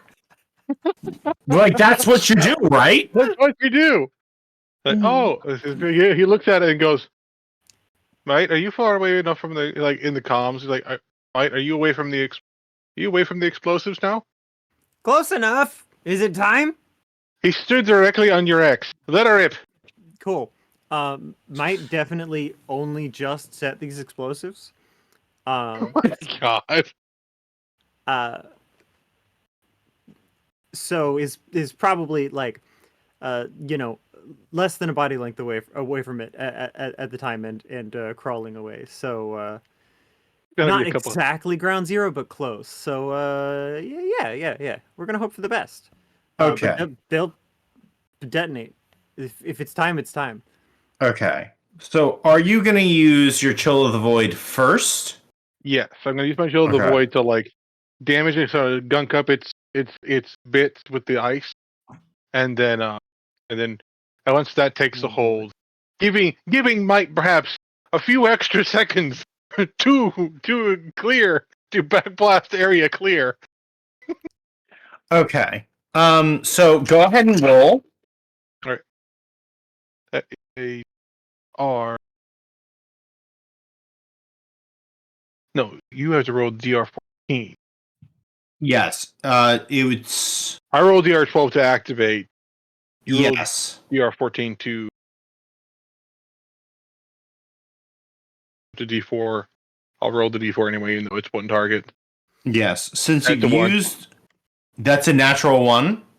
For the D4 for target, so I'm only targeting. Oh, okay. What'd you roll for the presence check to activate? Presence check for activation is a 19. Okay, sorry. Okay, so one target, that's fine. It fails its toughness check. So roll damage. First round is 4. That is 4 damage. Okay, so it rolls a d10 to negate damage. It rolls a 6. It takes no damage. All right. Then the explosions hit. So, what all is this thing getting hit by? So the I assume the it's actual- all 4 hand grenades. I mean, yeah. Let's go with all 4 hand grenades and the scumsplosive. Although the scumsplosive is shaped charge stuff, so it's probably more likely to just damage the stage rather than the thing. And then also, falling through the stage and however far down that goes. So, no, give it scumsplosive damage too. Because the There explosion isn't from a damage for that. Oh, okay. Wait, hold on. You want? I can read you what the book says. Let me try to find it. I've got it here. Sure, go for it. Oh, enough for moderately reinforced door. Yeah, it doesn't say damage. Just says it's illegal. Okay. So why don't you roll me an extra d6 damage. So you're rolling 5d6. Cool. And give me that number as a single instance of damage. Said 5d6 total? Yes. A lot more d6s.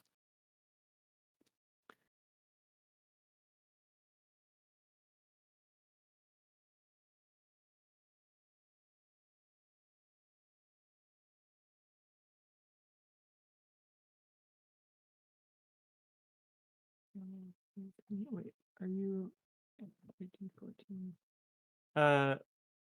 That's actually, you know what? Fuck it. I'm gonna spend a glitch. It's a crit? 30 damage.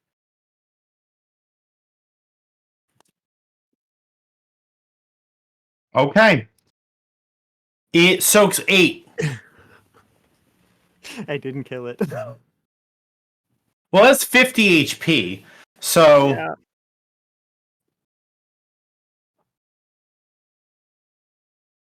So it has 28 HP left. Which And I am tracking in chat for everyone. Mm-hmm. But it is also in a hole. It's also in a hole. It lands with a heavy thud, and you see where the legs hit the floor, it cracks the concrete. It kind of like punches down and then straightens up. So now next is Mara. How much of the Mac is above the stage floor? Any of it? I Can I would reach it? say I think you have to go down there with it. Because it is, well, no, I'll say like the rocket pods and like the very like top of it is visible. You can hit it from the stage. Perfect, because I have a weapon on a chain, so that should help with the reach. Yes, just back off the rocket. So I'm going to hit it with my goddamn flail. And And it is armor shred. yeah, it sure does. I should have let you hit it with the flail first. So Honestly, this is probably safer. so it's a melee, so it's a strength DR 12 to hit. Yes. Cool, that's a 16. You absolutely hit. And I'm absolutely spending a glitch to do max damage, which means its armor gets shredded a tier. Excellent. So it takes so it goes from D10 down to 1 second. I just want to I don't want to cheat. Actually wait, It's D8. I think it would go down to D8. I just want to make sure that it wouldn't go lower than that. Yeah, from what I'm seeing, it would go down to D8. So I'm going to roll a D8 for damage reduction.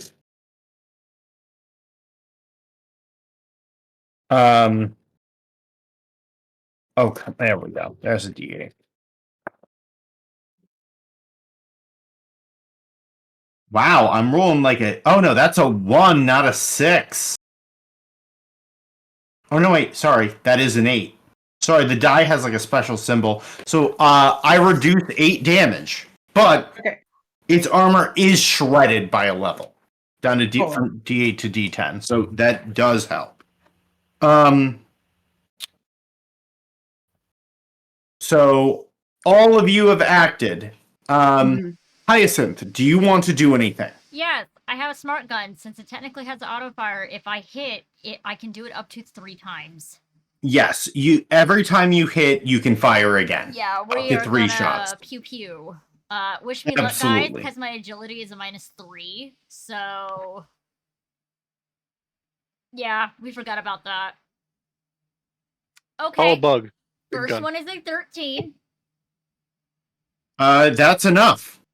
Cool. I'm just gonna roll until I stop hitting and then roll my damage. Yes. I'm gonna use my glitch to reroll that one. Sure.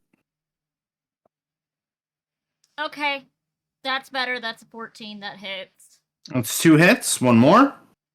3 hits. Excellent. Now let's roll 3d6s. Okay, that's not bad.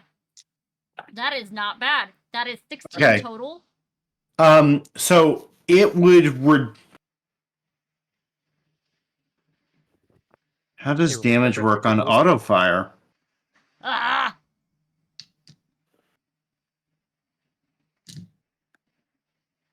We'll do it from the total. Okay, that's fine. I got 16 total. -4. Okay. So 12 damage. We're down to 16. All right. So this is probably the most important roll of the round. No pressure, Misfit. Awesome. Let's do this. So we are now in the room with Misfit and Edna. So Edna, you got my back, right? Like, goes over to high five. Yeah, you're gonna do great, sweetie. I'm glad one of us has confidence. So you are going to put in the codes to begin the deactivation. So I would like you to roll. So regardless, this is going to start the process. I would like you to roll a knowledge check. If you beat the standard DC for activating an app, Okay. it is because of the insanity going on stage. By the way, the crowd is losing their fucking minds. If you beat the app activation, Box does not notice this turn. I rolled a 14. Excellent. Box does not notice, and you begin basically you're writing zeros to the hard drive that Box is on. So you are erasing Box entirely. The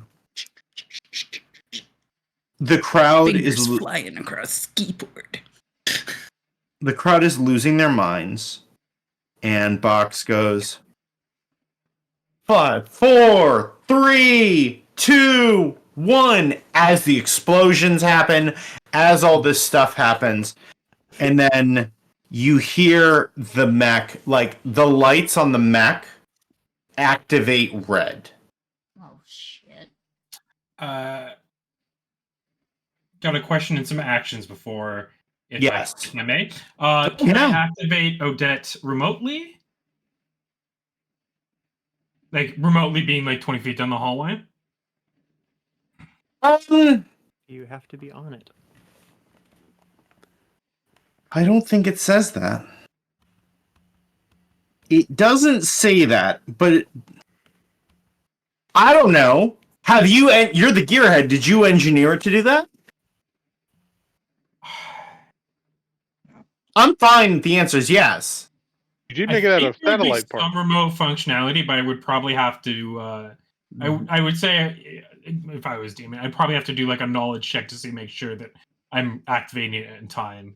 I want to shoot the mech with the cannon remotely. Okay. So I'm gonna say you need to roll a presence check or a knowledge check. Do knowledge. So the idea is that you need to figure out what angle, because like it is now under the stage. So you need to figure out the proper angle to aim at to actually hit it. Will it go through the stage and hit the mech? Yeah. It is designed to blast through material. The stage is not necessarily enough to stop it on any day. But whether you hit the mech or not might, for example, is really the concern. Is the 17 good enough? I would say, especially because, so in order to pilot a vehicle, drone, or other machine, you always test knowledge 10. It says right there on the ability. So it absolutely works. You're able to remotely pilot it. Roll 2d10 for damage. Ooh, that's a 9, and that is an 8. That's 17. Dang. It soaks 6. It soaks 6. Okay. And then I've 1 or 2 cannon breaks. That's a 1. Wait. Oh, so the cannon breaks. Cannon breaks. That's it. Odette's not gonna shoot. That was it. It was a good shot. That was a great shot. It's sitting with 5. Have to survive its round. Yeah, 5 is Get it enough again. for it to get around. And the next one is an 18. My next round is a D8 worth of damage. So if it doesn't soak all of it, If you live. if we live, I might That's die. the- That's fine. I So- believe in us. Its rockets can target 3 people. And it ignores 2 points of armor. Oh. I hate that.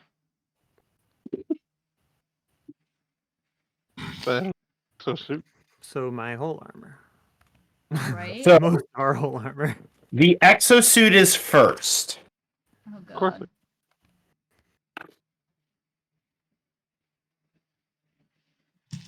And so the exosuit. So you have to roll defense.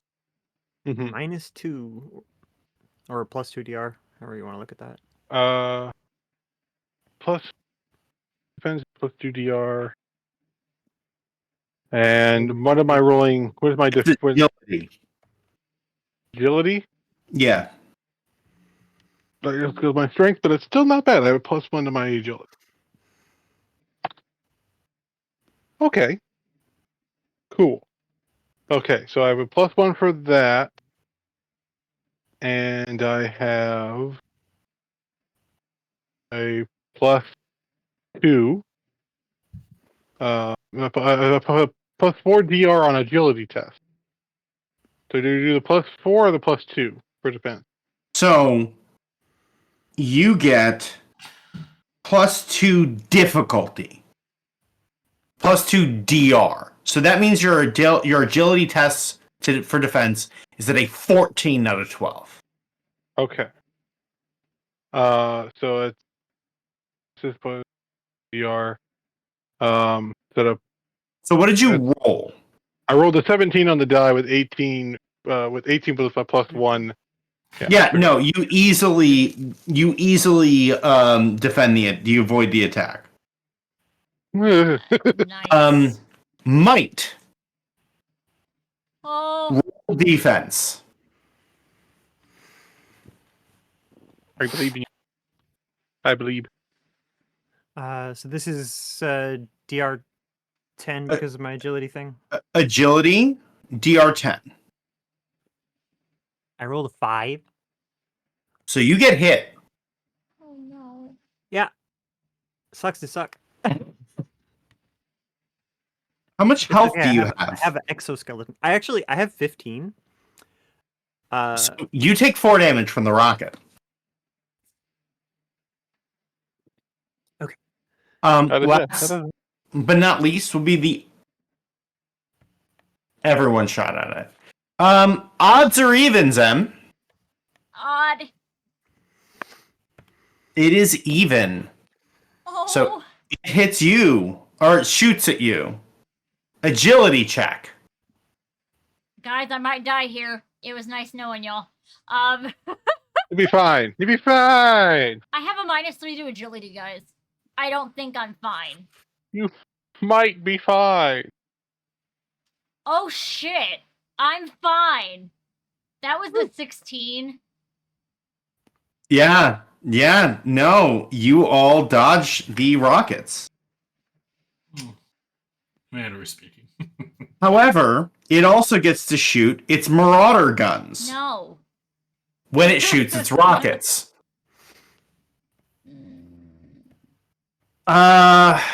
Okay. So I'm going to roll a D4. Who can One achieve is- this product? What was that? Auto fire. I'm sorry. I'm like, because we're all standing on the. Yeah, I'm like- it can aim up. And also, it's empowered by true AI. So he's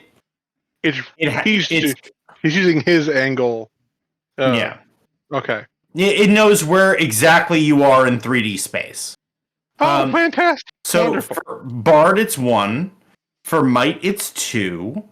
For Tash, it's 3. And for Hyacinth, it's 4. It is a 2, so it is going to fire its autocannons at Might. So Might, Hey. roll that agility. It might be upset to put him in. Jeez. That is a 6 with my agility. Okay, roll it again. Yep. Okay, that's fine. That's a 12 total. Okay, so it fires once, and it hits you for 9 more damage. That's not fun. Fun at all. And that damage also ignores armor? That one does not ignore armor. So you can roll your armor. Yeah, you roll your armor against the Marauder guns. Oh, cool. Here's my D2. 1. So, at this point, Box goes, "Come on, why don't you hit him with that laser cannon too?" And it goes to act again because the true AI is motivating it to it, and it goes to do that, and you see the mech lurch forward, and Box goes, "Whoa, whoa, whoa, whoa," and like you see like the whole image gets really wavy and awkward. It goes, "Oh, I see what you're doing now. And then you see a holographic projection of it appears in the server room. What are you doing, Sunshine? Brit, was it? And then you hear guns cock all around the room. It is the next round of combat. I hate this. Guy can beat a nut. So, Brett, Yeah. it is actively working against you, but it is almost complete. So, I got them fast fingers. if you crit, it is over. Woo! No pressure. No No pressure at all. Not at all. Can I help in any way or spend my last glitch? So, I am going to say that you are a gearhead. And so, what you can do is you can, since you folks have started identifying what hard drives need to be erased, you can go and start pulling hard drives to help. So, I'm going to need you to test knowledge. Only it is going to be at... I'm going to say that if you both succeed, it ends this turn. If one of you crits, it ends this turn. If one of you fumbles, Box gets a turn. Cool, great. And when that happens, now all of the robots in the stadium will also be active. Oh, great. Oh, cool. Fantastic. Real quick, Britt, have you used any of your own personal? Personal what? Glitches. Glitches? Yeah, glitches? Yes, Have I you have used- one left. Okay, I also have one remaining, so. All right. good to have that in the pocket. I'm just using that glitch because that was a natural one. I'm also going to use my glitch.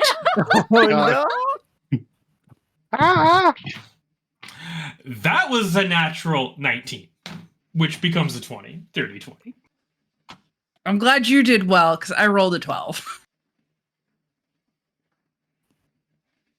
So, I'm using combat rules because you are actively fighting against it. Makes sense. I am going to roll. I'm actually use my fancy pixel die for this. Mm. I am going to roll. Kill me in style. Ooh. Blow it. Oh no. Oh, fuck. Or yay. You're not going to believe me. So I'm going to take an image of this natural 20. Oh no. It was nice knowing y'all. We're probably all gonna die now. However, anyone can spend a glitch to make me re-roll. I have any more. I have one left. I gave Summoning one. clutch. I gave one because I gave one to let you. You did? to And you boost, haven't used another Yeah. one. Yes. Reroll. I am going to re-roll the natural 20. Swear to God. Uh, No. That's a 2. Yes! Look at it. Rolled A2 on the re-roll off of the natural 20. Oh my gosh. You hear all of the weapons cock, and now that you realize that now that box is activated, before you folks go to you realize that it wings you, and you go to scamper away, and you hear the guns whir again, which is faster than you were expecting, and then you hear it's game over. And Goddamn all right it is. shudder and shudder. Sorry. And then you hear the weapons fall out of the rafters as the robots that were carrying them and aiming them down slump and drop them. And then you hear the guns fall in the crowd. And then you see the mech like lean forward and just stop. And Box disappears. Told you I was entertainment, bitch. Hi. Sorry, y'all. I put it a 1 instead of a 0. I fixed it. I fixed it in time. I noticed my mistake. Hyacinth. No one's hurt, right? Hyacinth's just sitting on the stage, crying a little bit, because we Aaron- almost died.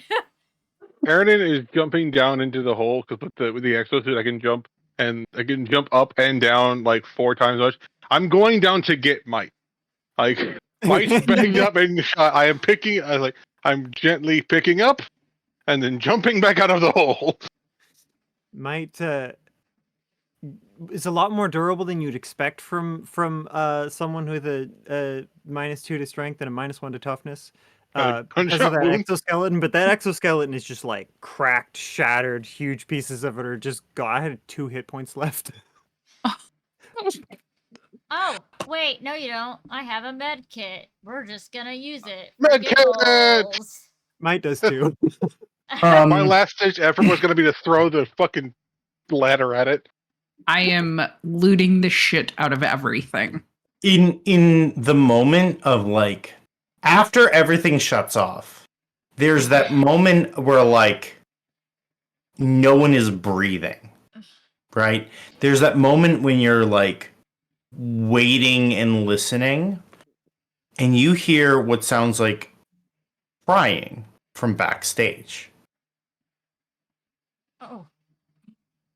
It's the Segway lady. So All right. manager. I'm up. So I am going to hop on the my Vespa, the egg cart side, and I'm going to look for Adeline.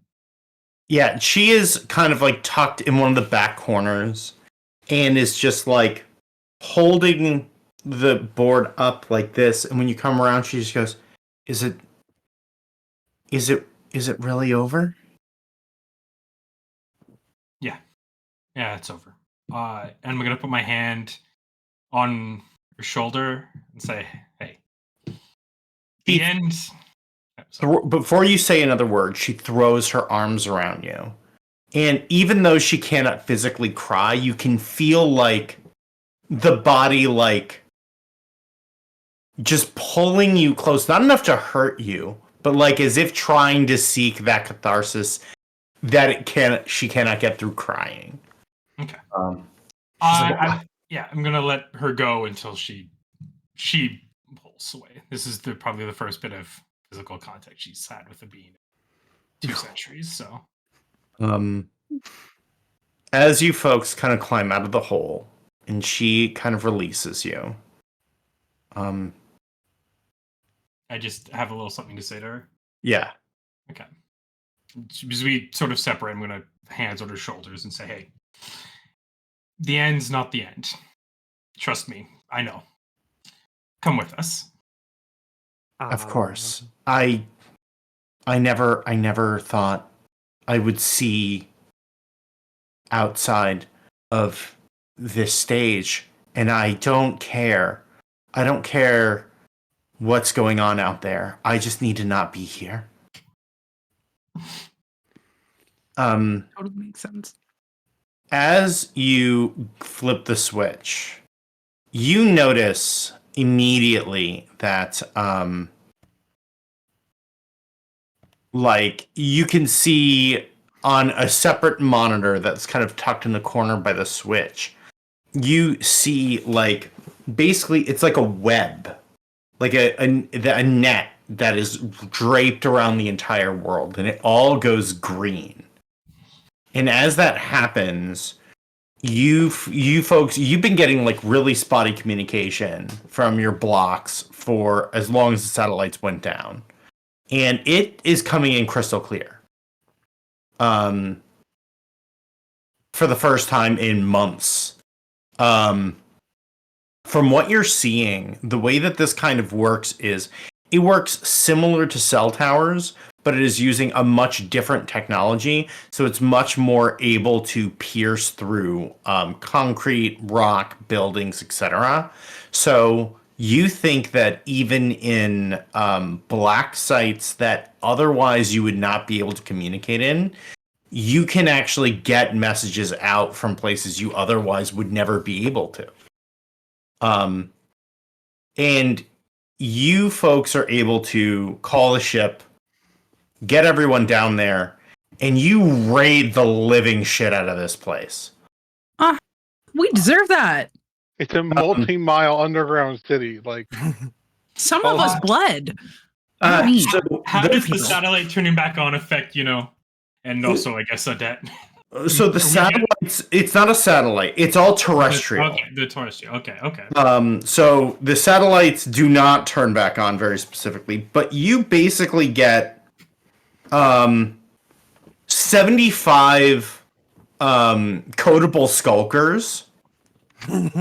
So by erasing Box's knowledge, you now just have raw skulkers that you can code to do anything.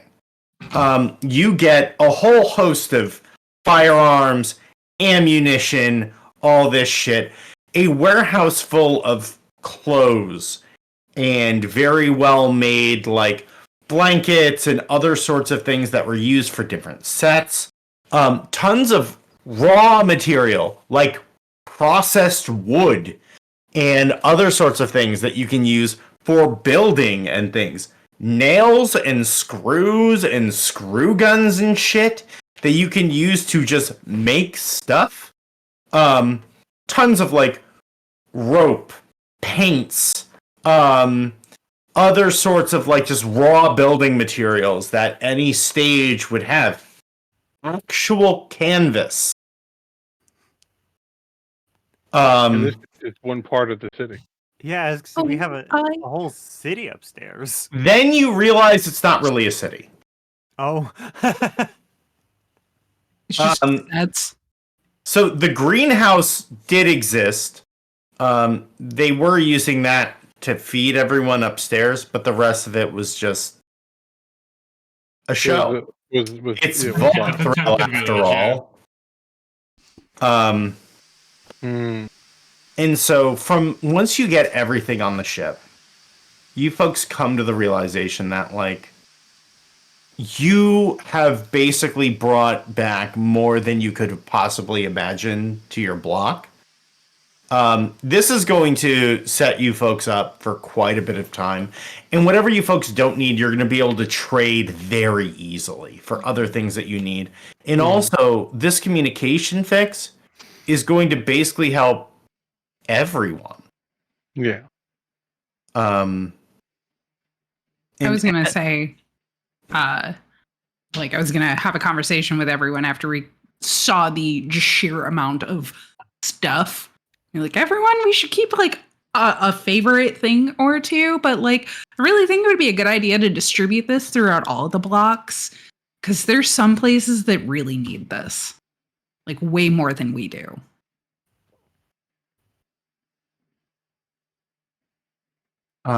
As you folks load the last of the stuff, Edna gets on the lift with you.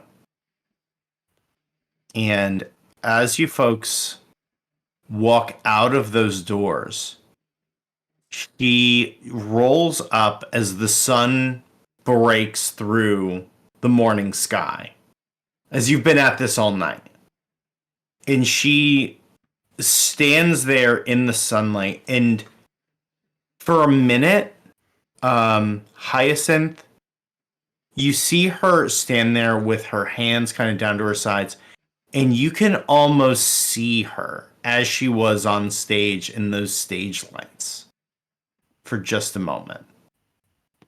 And that is where we're going to end game.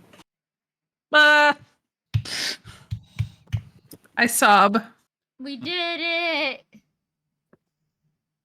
Y'all, I, I did say it was going to be a Harma. I did put that out there. Yes. It was absolutely terrifying. Oh no! I hope you all had a Vaud thrill of a time. And thank you everyone who came and watched tonight. So we started with like $75 in the coffers for Trans Lifeline, and we are ending at 245. Hell yeah. So Yes! thank you Yeah. Let's so go. much, everyone who donated. It means the world to us. One of the big things, I created this setting. So the Better Business setting is a setting that I've run a couple of games of my only plays in. And it was built out of a need for catharsis for me. We are all stronger together than each of us are individually. And so even though things look really dark right now, when we work together, we can make it through to see the sunlight on the other side. And so, please, please, please, if there's any way you would like to help, please feel free to message me. We're going to do introductions and stuff and go back through and let you know where we can see this amazing cast. And I want to thank so much for taking the time, for joining us, for joining me on this ridiculous ride. We're going to go ahead and I am going to try and see if I can remember this in reverse order. And I think that means Mara goes first. I think it was either me or Dermage, but I will go. Sure. Hi, I'm Mara, they, she pronouns. I had the honor of playing Tash Thrill Hira, she, her. The cyber slasher, and strong woman, I suppose, of the evening. I'm glad I could flex my skills, and you can find me Mara F plays. So it's Mara _F _plays. No, yeah, that's right. I'm like staring at my link tree and speaking, and my brain is not braining. I am on the Art of Resistance at Dinner and Game and a bunch of other one shots. And yeah, thank you so much for having me. Thank you so much. Dermage, you're next. Hi, Dermage, he, him. I have been Edna Solder tonight, they, she. If I had a nickel for every time that I played a game of Cyborg named Ed with these people, I'd have 2 nickels. And it wasn't weird at all. It was actually really great and a lot of fun. So if you haven't had a chance to check the Dinner and a Game VOD that my lovely spouse ran, we had a great time there as well. Don't do anything in my link tree now. Hopefully do more with these lovely people. And I want to thank you all for coming out for Trans Lifeline tonight. Thank you so much. I think next it's either Bard or Nova. Let's go with Bard. Hello there. Once again, I am bored of the Midwest things. Given how some apps might be bye-bye. I will be on Blue Sky. I'm going to be starting up my Twitch again. I got a capture card for Christmas, so I'm going to play some Pokemon on stream. It's going to be great. I might even subject myself to a Nuzlocke because I'm a mask. Anyway, just did. But I want to thank all these wonderful people for having me again, putting up with me for a couple of hours, and I'm happy to help raise money for Lifeline. It's not a struggle I deal with personally, but it's a struggle a lot of people I care and love, care about and deeply deal with, and I want to help them as much as I can. So yeah, keep an eye out for me. I'll be singing songs, doing weird stuff, and hanging out with these people, maybe some more.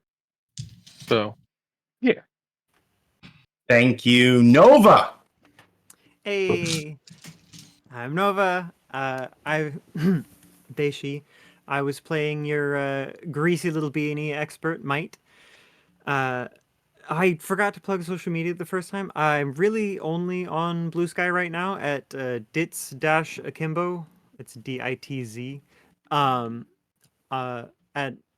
however Blue Sky works. Right now it's mostly just some like art and stuff that I do. I do not work. Yeah. It's mostly just gonna be that, but I don't know. I think I'm gonna try to get to more of these games because this was a whole lot of fun. And thanks everybody for playing with me and everybody who donated. This is super awesome charity that's honest means a lot to me personally. And thank you for joining. I know that you have not done like a ton of APs and stuff, and so you trusting this table and trusting me as your GM means a lot. It was really awesome to have you. So thank you. Thank you. It was an amazing experience. I'm glad. Misfit. I'm much more prepared this time around. Hello, I'm Misfit. Misfit Playlands everywhere on all the socials, including Twitch. I do stream occasionally.